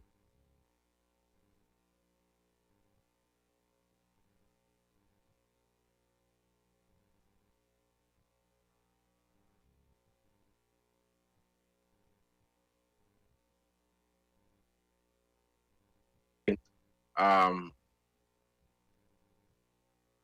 5 minutes, I'm going to open the phone lines and we're going to begin taking calls. So stand by, callers. I'm going to open the phone lines in just about 5 minutes. The numbers to call are 466-0989, 762 and 662. So yes, it's to get a general feedback of what was announced by the Prime Minister, and what is your general view and opinion of these measures, and to share your experience because I would assume that some of you have been able to go to the supermarket, or some of you went to the supermarket this morning to get some of your essential goods and items. And so call us and share your experience. How was it like? How long did you stand outside? I was talking to someone this morning, and they got in the line from 9, and it took them about close to 2 hours to get inside. So that is just to give you, for those of you who are not there, an idea of how it is. And of course, I've been receiving a number of videos here on my phone with people lining off. Lots of vehicles, lots of people lining off. I hope that these supermarkets, and I hope that the task force has, dispersed compliance officers, because you can't allow to have all of these people to bungle up and to crowd up or to mix and mingle, because that will be contrary to the measures that were announced by the Prime Minister. So I'm hoping that people are really following the protocols and making sure that these measures are in place. Before I open the phone lines quickly, I realize, there have been some chatter on Facebook as it relates to people coming over from St. Kitts, or people leaving Nevis and going over to St. Kitts. To my knowledge, my understanding, that is not the case. You're only allowed to move if you are an essential traveler. So you can't just get up and say, well, I feel like going to St. Kitts for some KFC, and are you going to get me KFC and me Domino's? No. That's not essential. If you want the KFC and Domino's, you call, you order, and hopefully they could send it over on the boat to Nevis. and of course, for our Kiddishan brothers and sisters, we can always send over the mango on the boat. We're going to open the phone lines at this time. The numbers to call are 466-0989-762 and 662. Call us and call us and be a part of the discussion. 466-0989-762 and 662. It is now 12:45, and we're going to begin taking some calls. Call us and tell us what you think is your recommendations. Explain the ground wherever you are. And I really look forward to this conversation with you. Yeah, there's a comment on the line that says, obey the rules. Yes. It's as simple as that, Man, you must be, got a big bowl of soup. Pardon? I say you must have a whole big bowl of soup, a pot of soup. I wait for you to start. I say, boy, he's sucking out those bones, Yeah, no soup. Why you ask that? I know your mother don't cook good soup. I lie after you. Mother? Eh? You know my What you mom? say? Your mother cook good soup? I ask if you know her. Me ain't got to know. You say your mother don't cook good soup. If I lie after you. Yeah, and I she need does people that cook some good soup, Yeah, I used to come Nevis on my holidays when I was small. Back village over by, I used to stay with a man named Tam and his family. And Auntie Miss Seaton and those are my father's relatives, all the pain.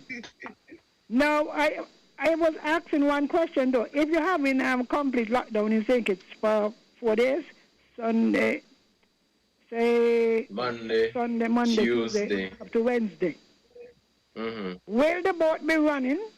Because if we are going to shelter in place, should the boat come to St. Kitts?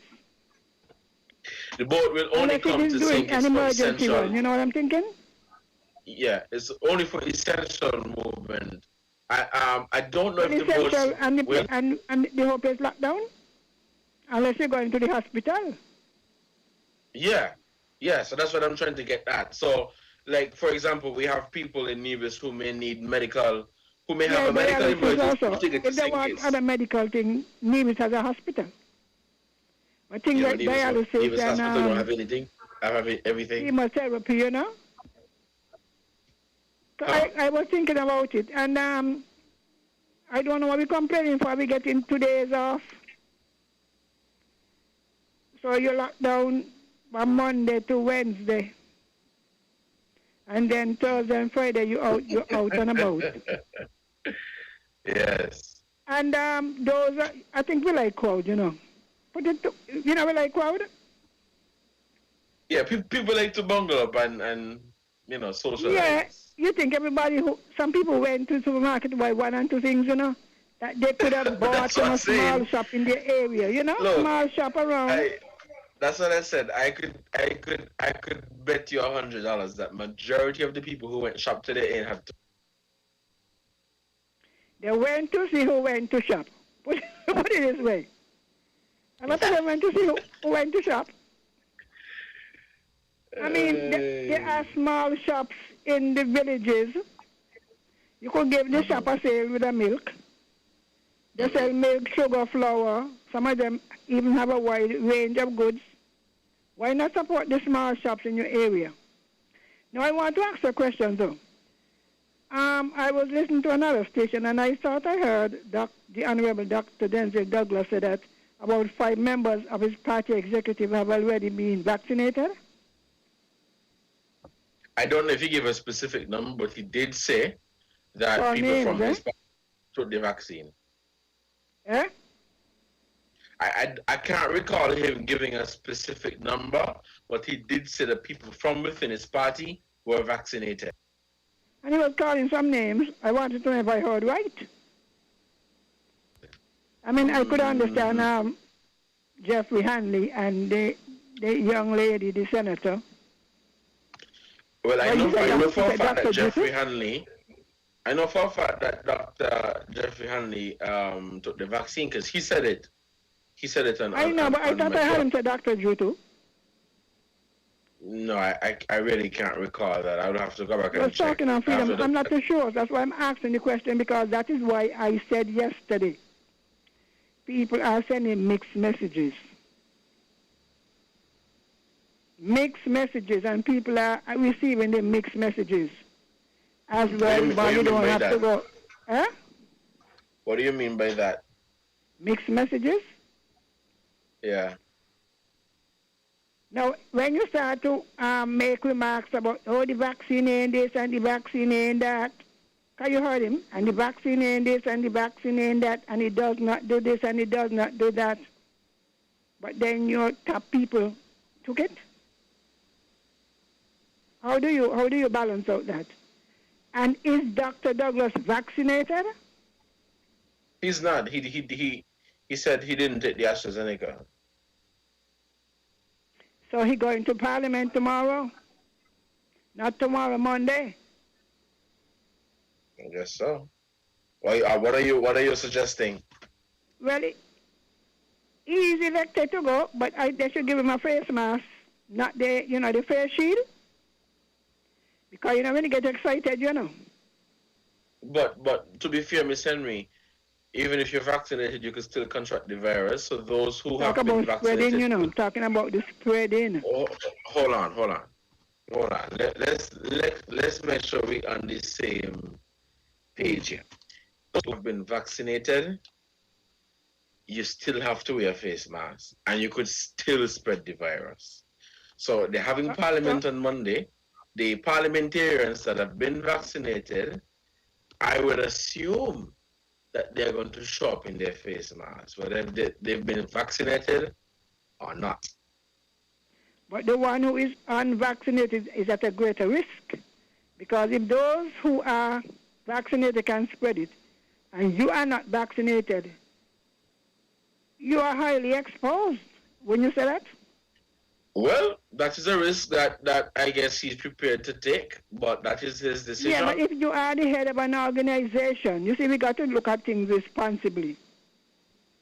If you are the head of an organization, shouldn't you have protected yourself? That is a good argument to make. But at the same time, if you decide that, I mean, in his capacity as a medical for years, for decades, if you decide that you are not fit, because he did say that he consulted with his doctors, and he did say he's diabetic. Is not, pardon? And he did say he's diabetic. Well, listen to me, I'm telling you, he did say he consulted his doctors, and after that consultation, the decision was made not to take the AstraZeneca vaccine. But he didn't tell the doctor told him. This is my view of it. I don't think just because you are the head of a particular organization, you should just vaccinate, even though you've been advised medically not to do so. Well, this is what I mean. Was he advised not to do so? But that's what he said.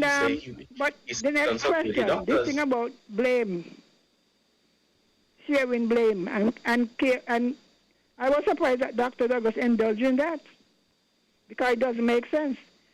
The Hotel Marriott, the Four Seasons, the Royal St. Kitts and other hotels in the Federation have vacation in place. Isn't that so? Yeah, yes it is. Yes, it is. I think people got the impression that it just Marriott it happened to. No, I don't think so. I think everybody knows in a lot of the large ones, the name brand ones. No. I think everybody knows that these businesses have been approved for vacation in place, these hotels. That they have been approved for vacation in place. Yeah, they have been. And and the workers there know that some of the guests are vacationing in place. Isn't that so? That is so. The guests them don't know? Yeah, that is so. The They guests do know. don't know? They do know. The workers, I mean. The workers don't know? Yeah, they know. So they come to the training. They come into the housekeeping supervisor, trainer, whatever. So what is your conclusion? What are you trying to get at? That it has to be an internal, if you want to blame, it has to be an internal responsibility. No other way, you know. Because this thing didn't just start. From the time they start. I mean, the housekeeping, the management, whatever. There should have been clear guidelines as to how you as a worker interact with the guests, whether they're quarantining or they're vacationing in place. Wouldn't you think so? Understood. But interjection here. Isn't that so? Yes, it has to be, someone has to take responsibility, right? And it has to be internal, you know. In another country, they work too. Hold on. If you have people coming here to quarantine, vacation in place, right? And for whatever reason, somebody slipped through the crack and somebody dropped the ball somewhere. Wait, what do you mean by somebody slipped through? That would fall on X, Y, and Z establishment, because you were tasked with a direct responsibility. But in terms of the general responsibility, who do you think has to take responsibility for it? Isn't it the government and the task force? No, the hotel. No. How you mean no? No. It has to be. Look, listen to me. No, you didn't listen to me, you know. Listen to me. I said it. The hotel. Hold on. If there's a breach at the hotel, of course, you as the hotel would have to take responsibility for it. As government and as task force, you have to own up to it too. How so? Give me the rationale for that. How so? You see the task force. How do you reason that? There is compliance. You're supposed to be making sure that people are doing what they're supposed to be doing. Yes, we may have some people who are not compliant and who are not following the protocols. But the government and the task force would have to take responsibility as well. That don't make sense. Yes, if it does. look, you see, like you have your house, you're responsible for what goes on inside your house, not the government. You say, but if you No, have a hold on. hotel, Let me show you something. Now, you have a household, right? Yes. And you have a teenager, 16. Hold on, 15, 16. And that youngster got something bad. They steal something or whatever. Now, we know that they have to take responsibility for it because they did it.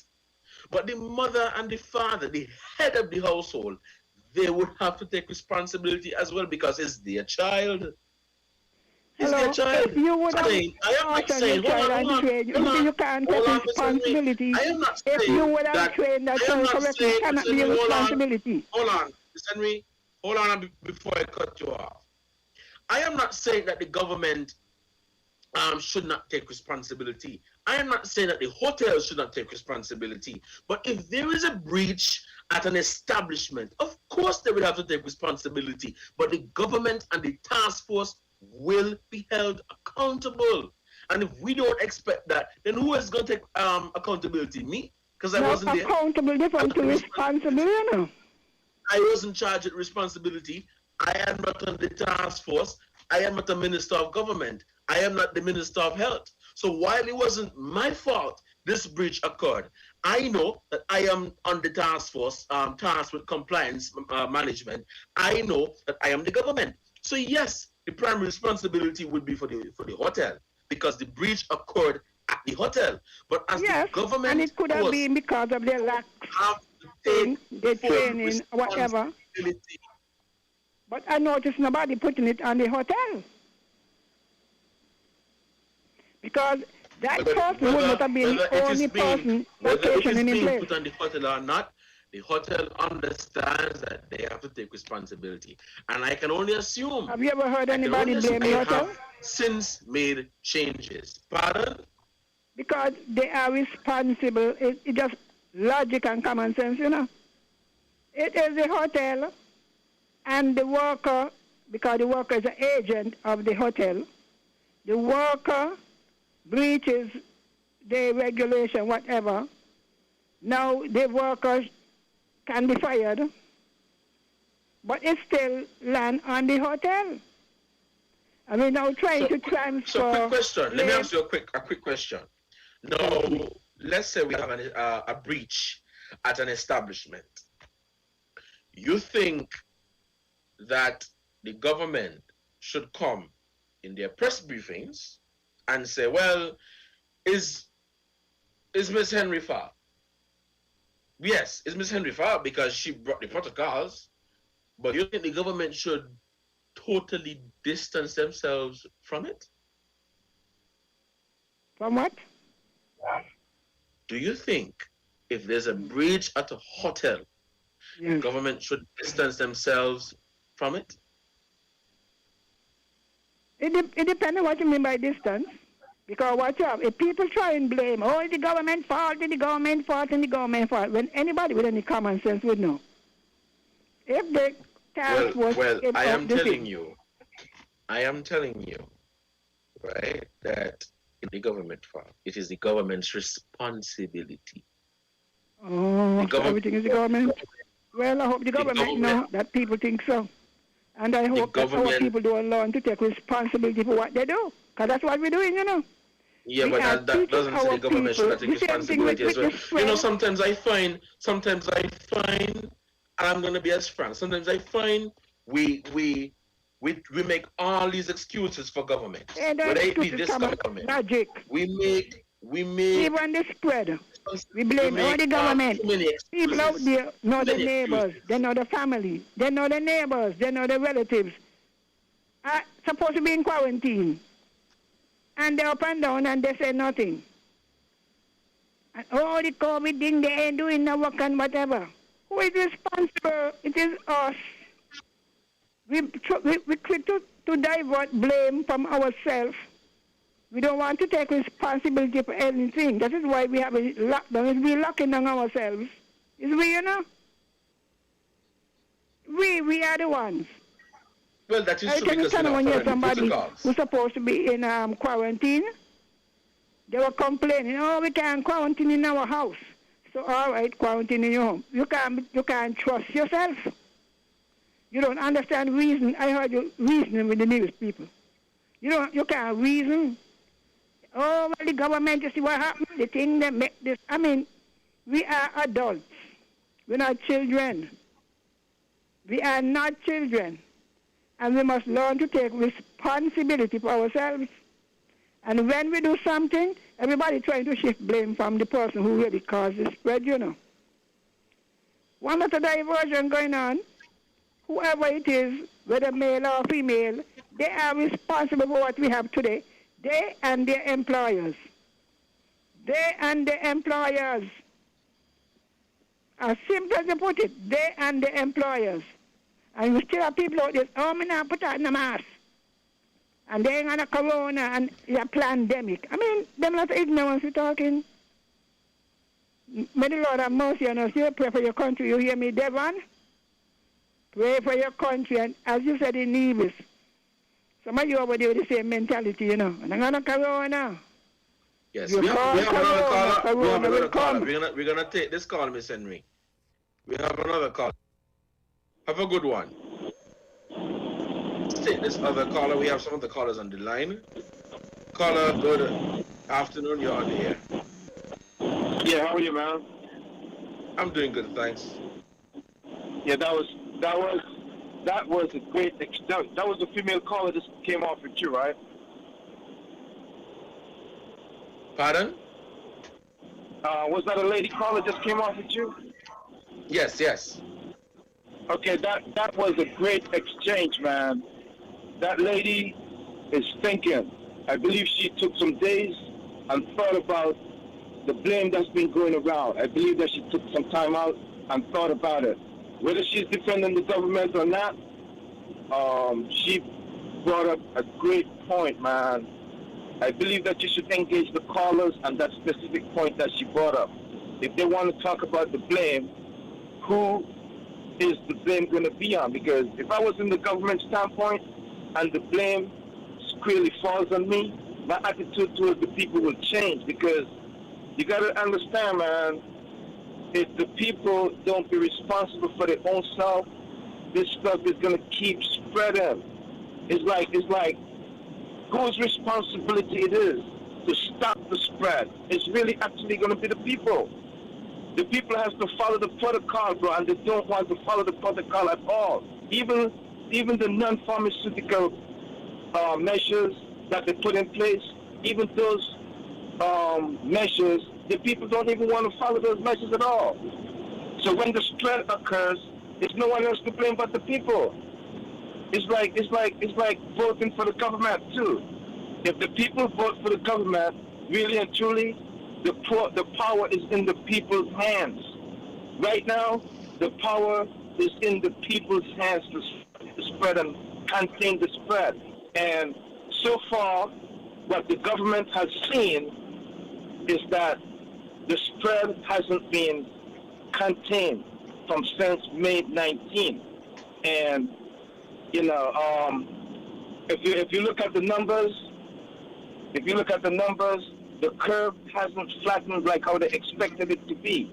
All of the medical doctors, I listened to one doctor yesterday, Friday, on another program, and he clearly said that he thought by now the curve will be flattened. But the curve will never flatten unless the citizens take responsibility. It comes down to a personal responsibility. When I listen to Mark Brantley, he says it's the responsible of every individual. Each individual has to be responsible, bro. And if the citizens in St. Kitts and Nevis don't get responsible, trust me, COVID's going to do damage there, bro. That's all I could really say. If they don't be responsible, look, they put measures in, no travel between the islands, and people are still trying to jump on fishing boats and stuff like that to move between the islands. You know, they're going to spread this virus back and forth. Right now, as far as I could tell, the healthcare system is already overwhelmed. It's already overwhelmed. These people have been handling this stuff for well over a year already. Their morale is probably down. The government can't do it all by itself. They really need help, bro. And the help that they need is the help that the government really needs is for the people to be responsible. You know, that's my contribution, man. But I still wish you guys the best, bro. All right, thanks, man. All right, thank you, Carter, so much for your contribution. Let's take this short break to say thank you to the sponsors. When we come back, we'll continue this program. You're listening to Inside the News on 1FM 98.9. Let's take this short break. Maybe it's the way the brilliant gold liquid reflects our sunshine, or how the bright blue of its label mirrors the clear Caribbean skies overhead. Maybe it's the fresh, crisp taste of this beastly cold beer on a scorching hot day. Maybe it's even the way it brings us all together. But one thing is for sure, Carib is very much a part of who we are wherever we're from in the Caribbean. Carib, it's the way we play. Drink responsibly. Buying your medication is easy with City Drug Store's curbside pickup. WhatsApp our certified pharmacist at 662-8769 with your requests. For prescriptions, take a clear photograph and send for review. We will engage you in dialogue and then provide a quotation and link for payment. You can then pay via TDC's online payment portal. And once the transaction is complete, you'll be notified that your pickup is ready. Yes, it's that easy. Send your WhatsApp message to 662-8769 to order your medications today with City Drug Store's curbside pickup service.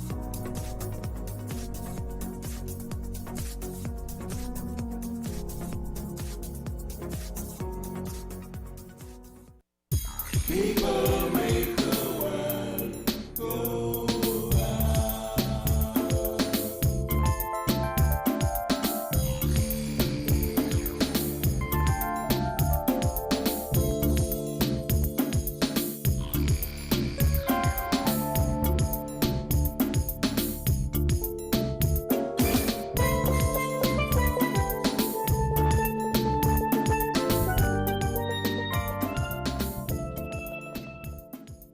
Welcome back to Inside the News. We have a caller on the line. Let's take this call. Caller, good afternoon. You're on the air. Okay, we seem to have lost that caller. We're still taking calls here. The number's to caller 466-0989-762 and the 662. We have a call. Caller, good afternoon. You are on the air. Good afternoon, Mr. Cornelius. Good afternoon, caller. How are you doing? Yes, I'm good. Couldn't believe what I was just hearing, though. All right? Do you know that it seems that up to now,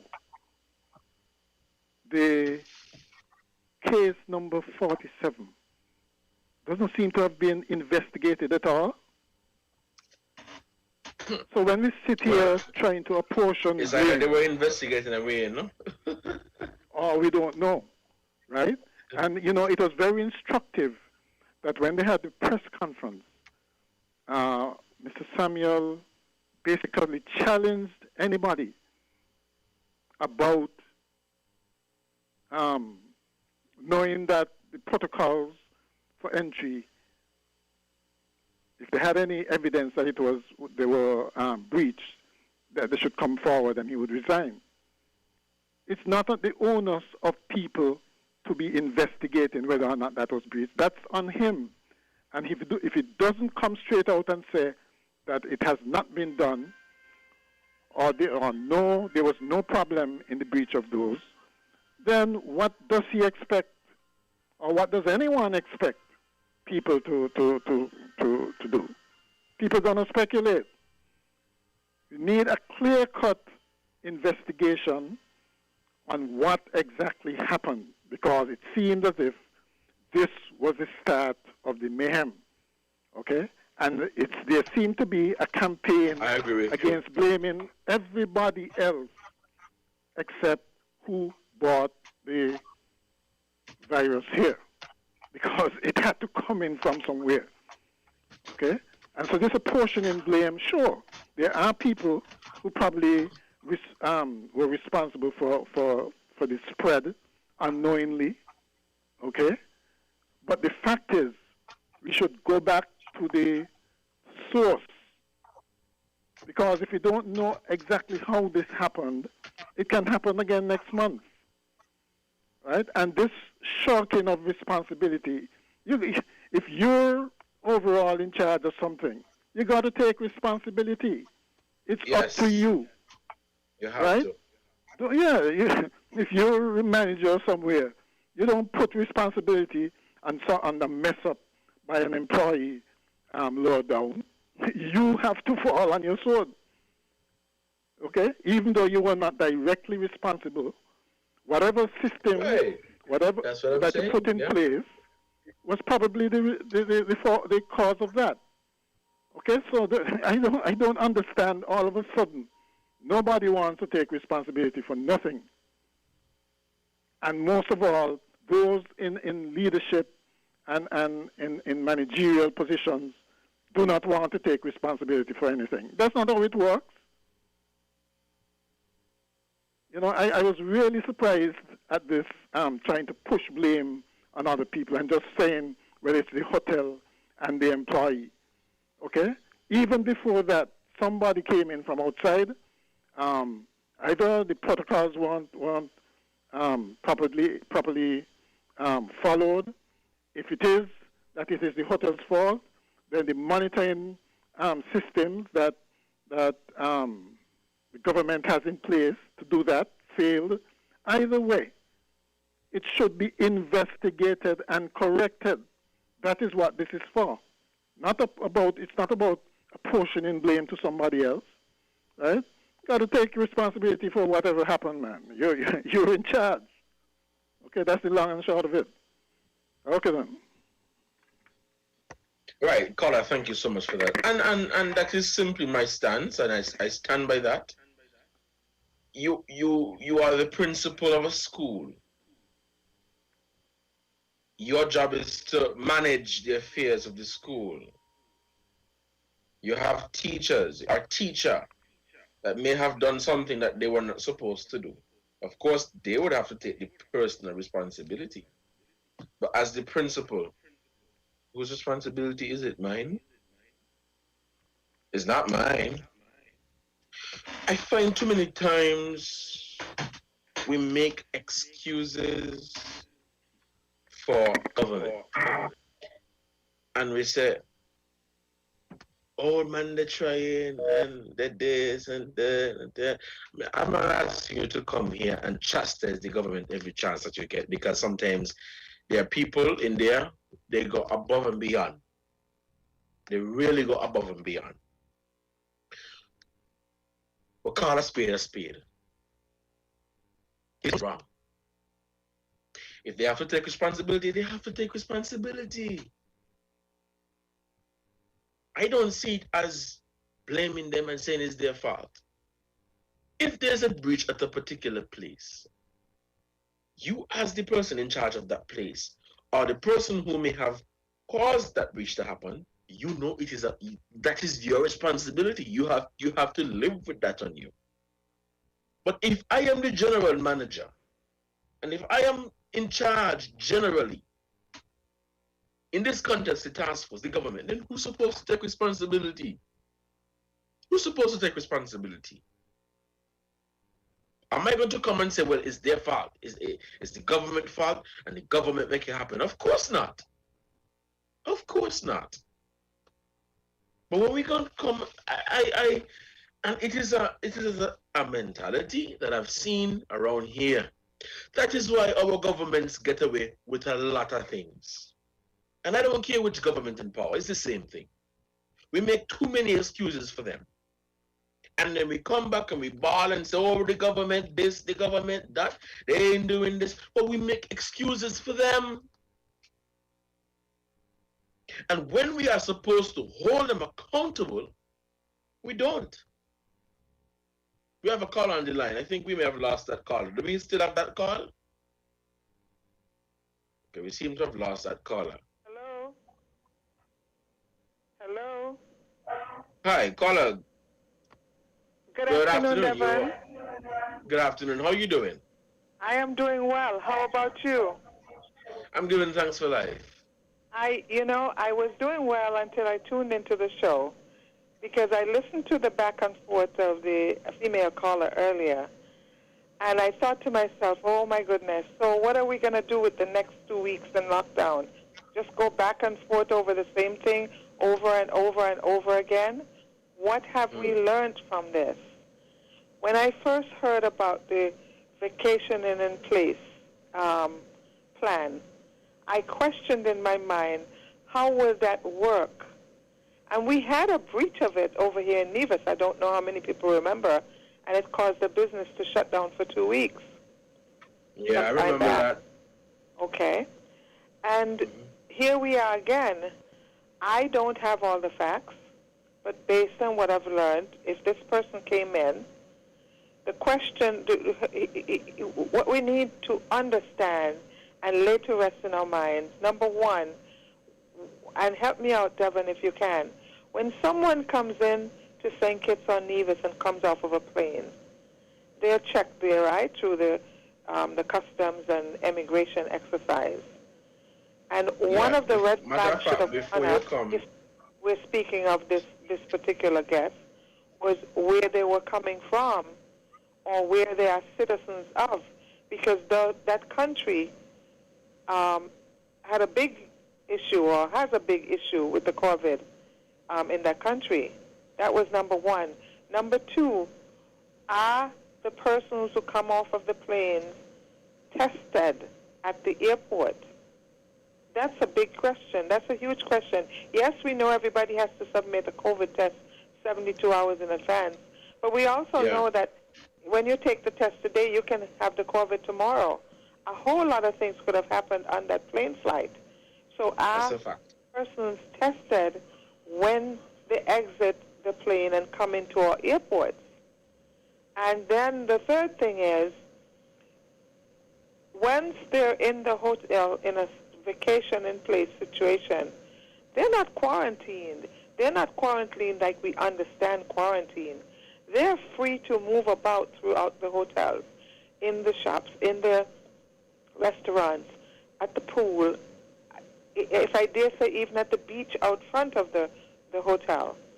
So the question is, who protects those who are working in that property, in that hotel? Who is protecting those persons? And is it, your caller kept harping on the fact about the hotel being responsible. I don't see that the hotel should be responsible if a person was not processed properly when they entered the country. How would the hotel know if they were or if they were not? The hotel can only do so much. The employees that work on that site would also not know what happened back then. But let's move on. What happened? How have we addressed it? How do we plan to move on? Otherwise, we can have this same situation happening again tomorrow. Because, Devon, I'm asking this for clarity. Are our airports closed right now?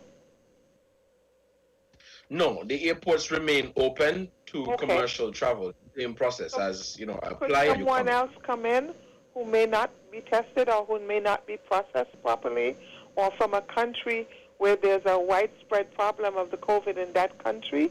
Because right now, people from St. Kitts Nevis can't go to certain countries, even here, or islands, even here in the Caribbean, because of what is happening here, So how well are we processing and looking at the people who are coming in? That should be another question. Where they're coming from. That's a very good question. I sorry not to cut you off, but they have said only fully vaccinated people will be allowed to enter. Of course, exemption will be made for citizens and residents. All right. But I would have to do a back check on any travel advisory or any countries that we have issued a ban against in terms of their citizens coming to St. Kitts and Nevis.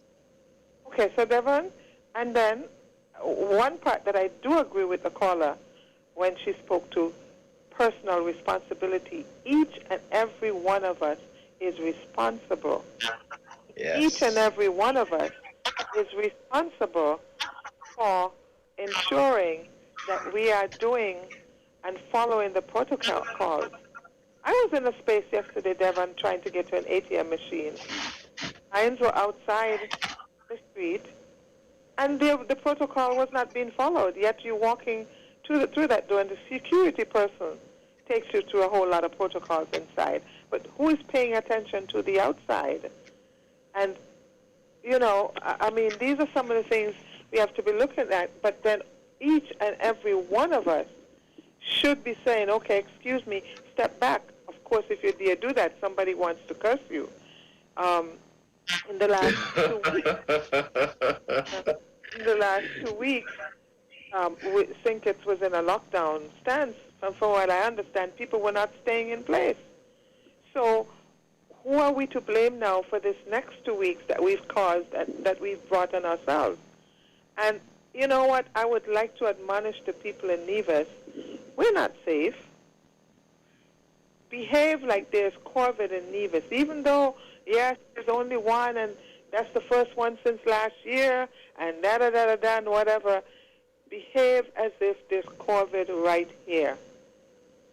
You don't know. The unfortunate thing about this disease, you can't see it coming, neither on the other person, in the ear, or whatever. You don't know.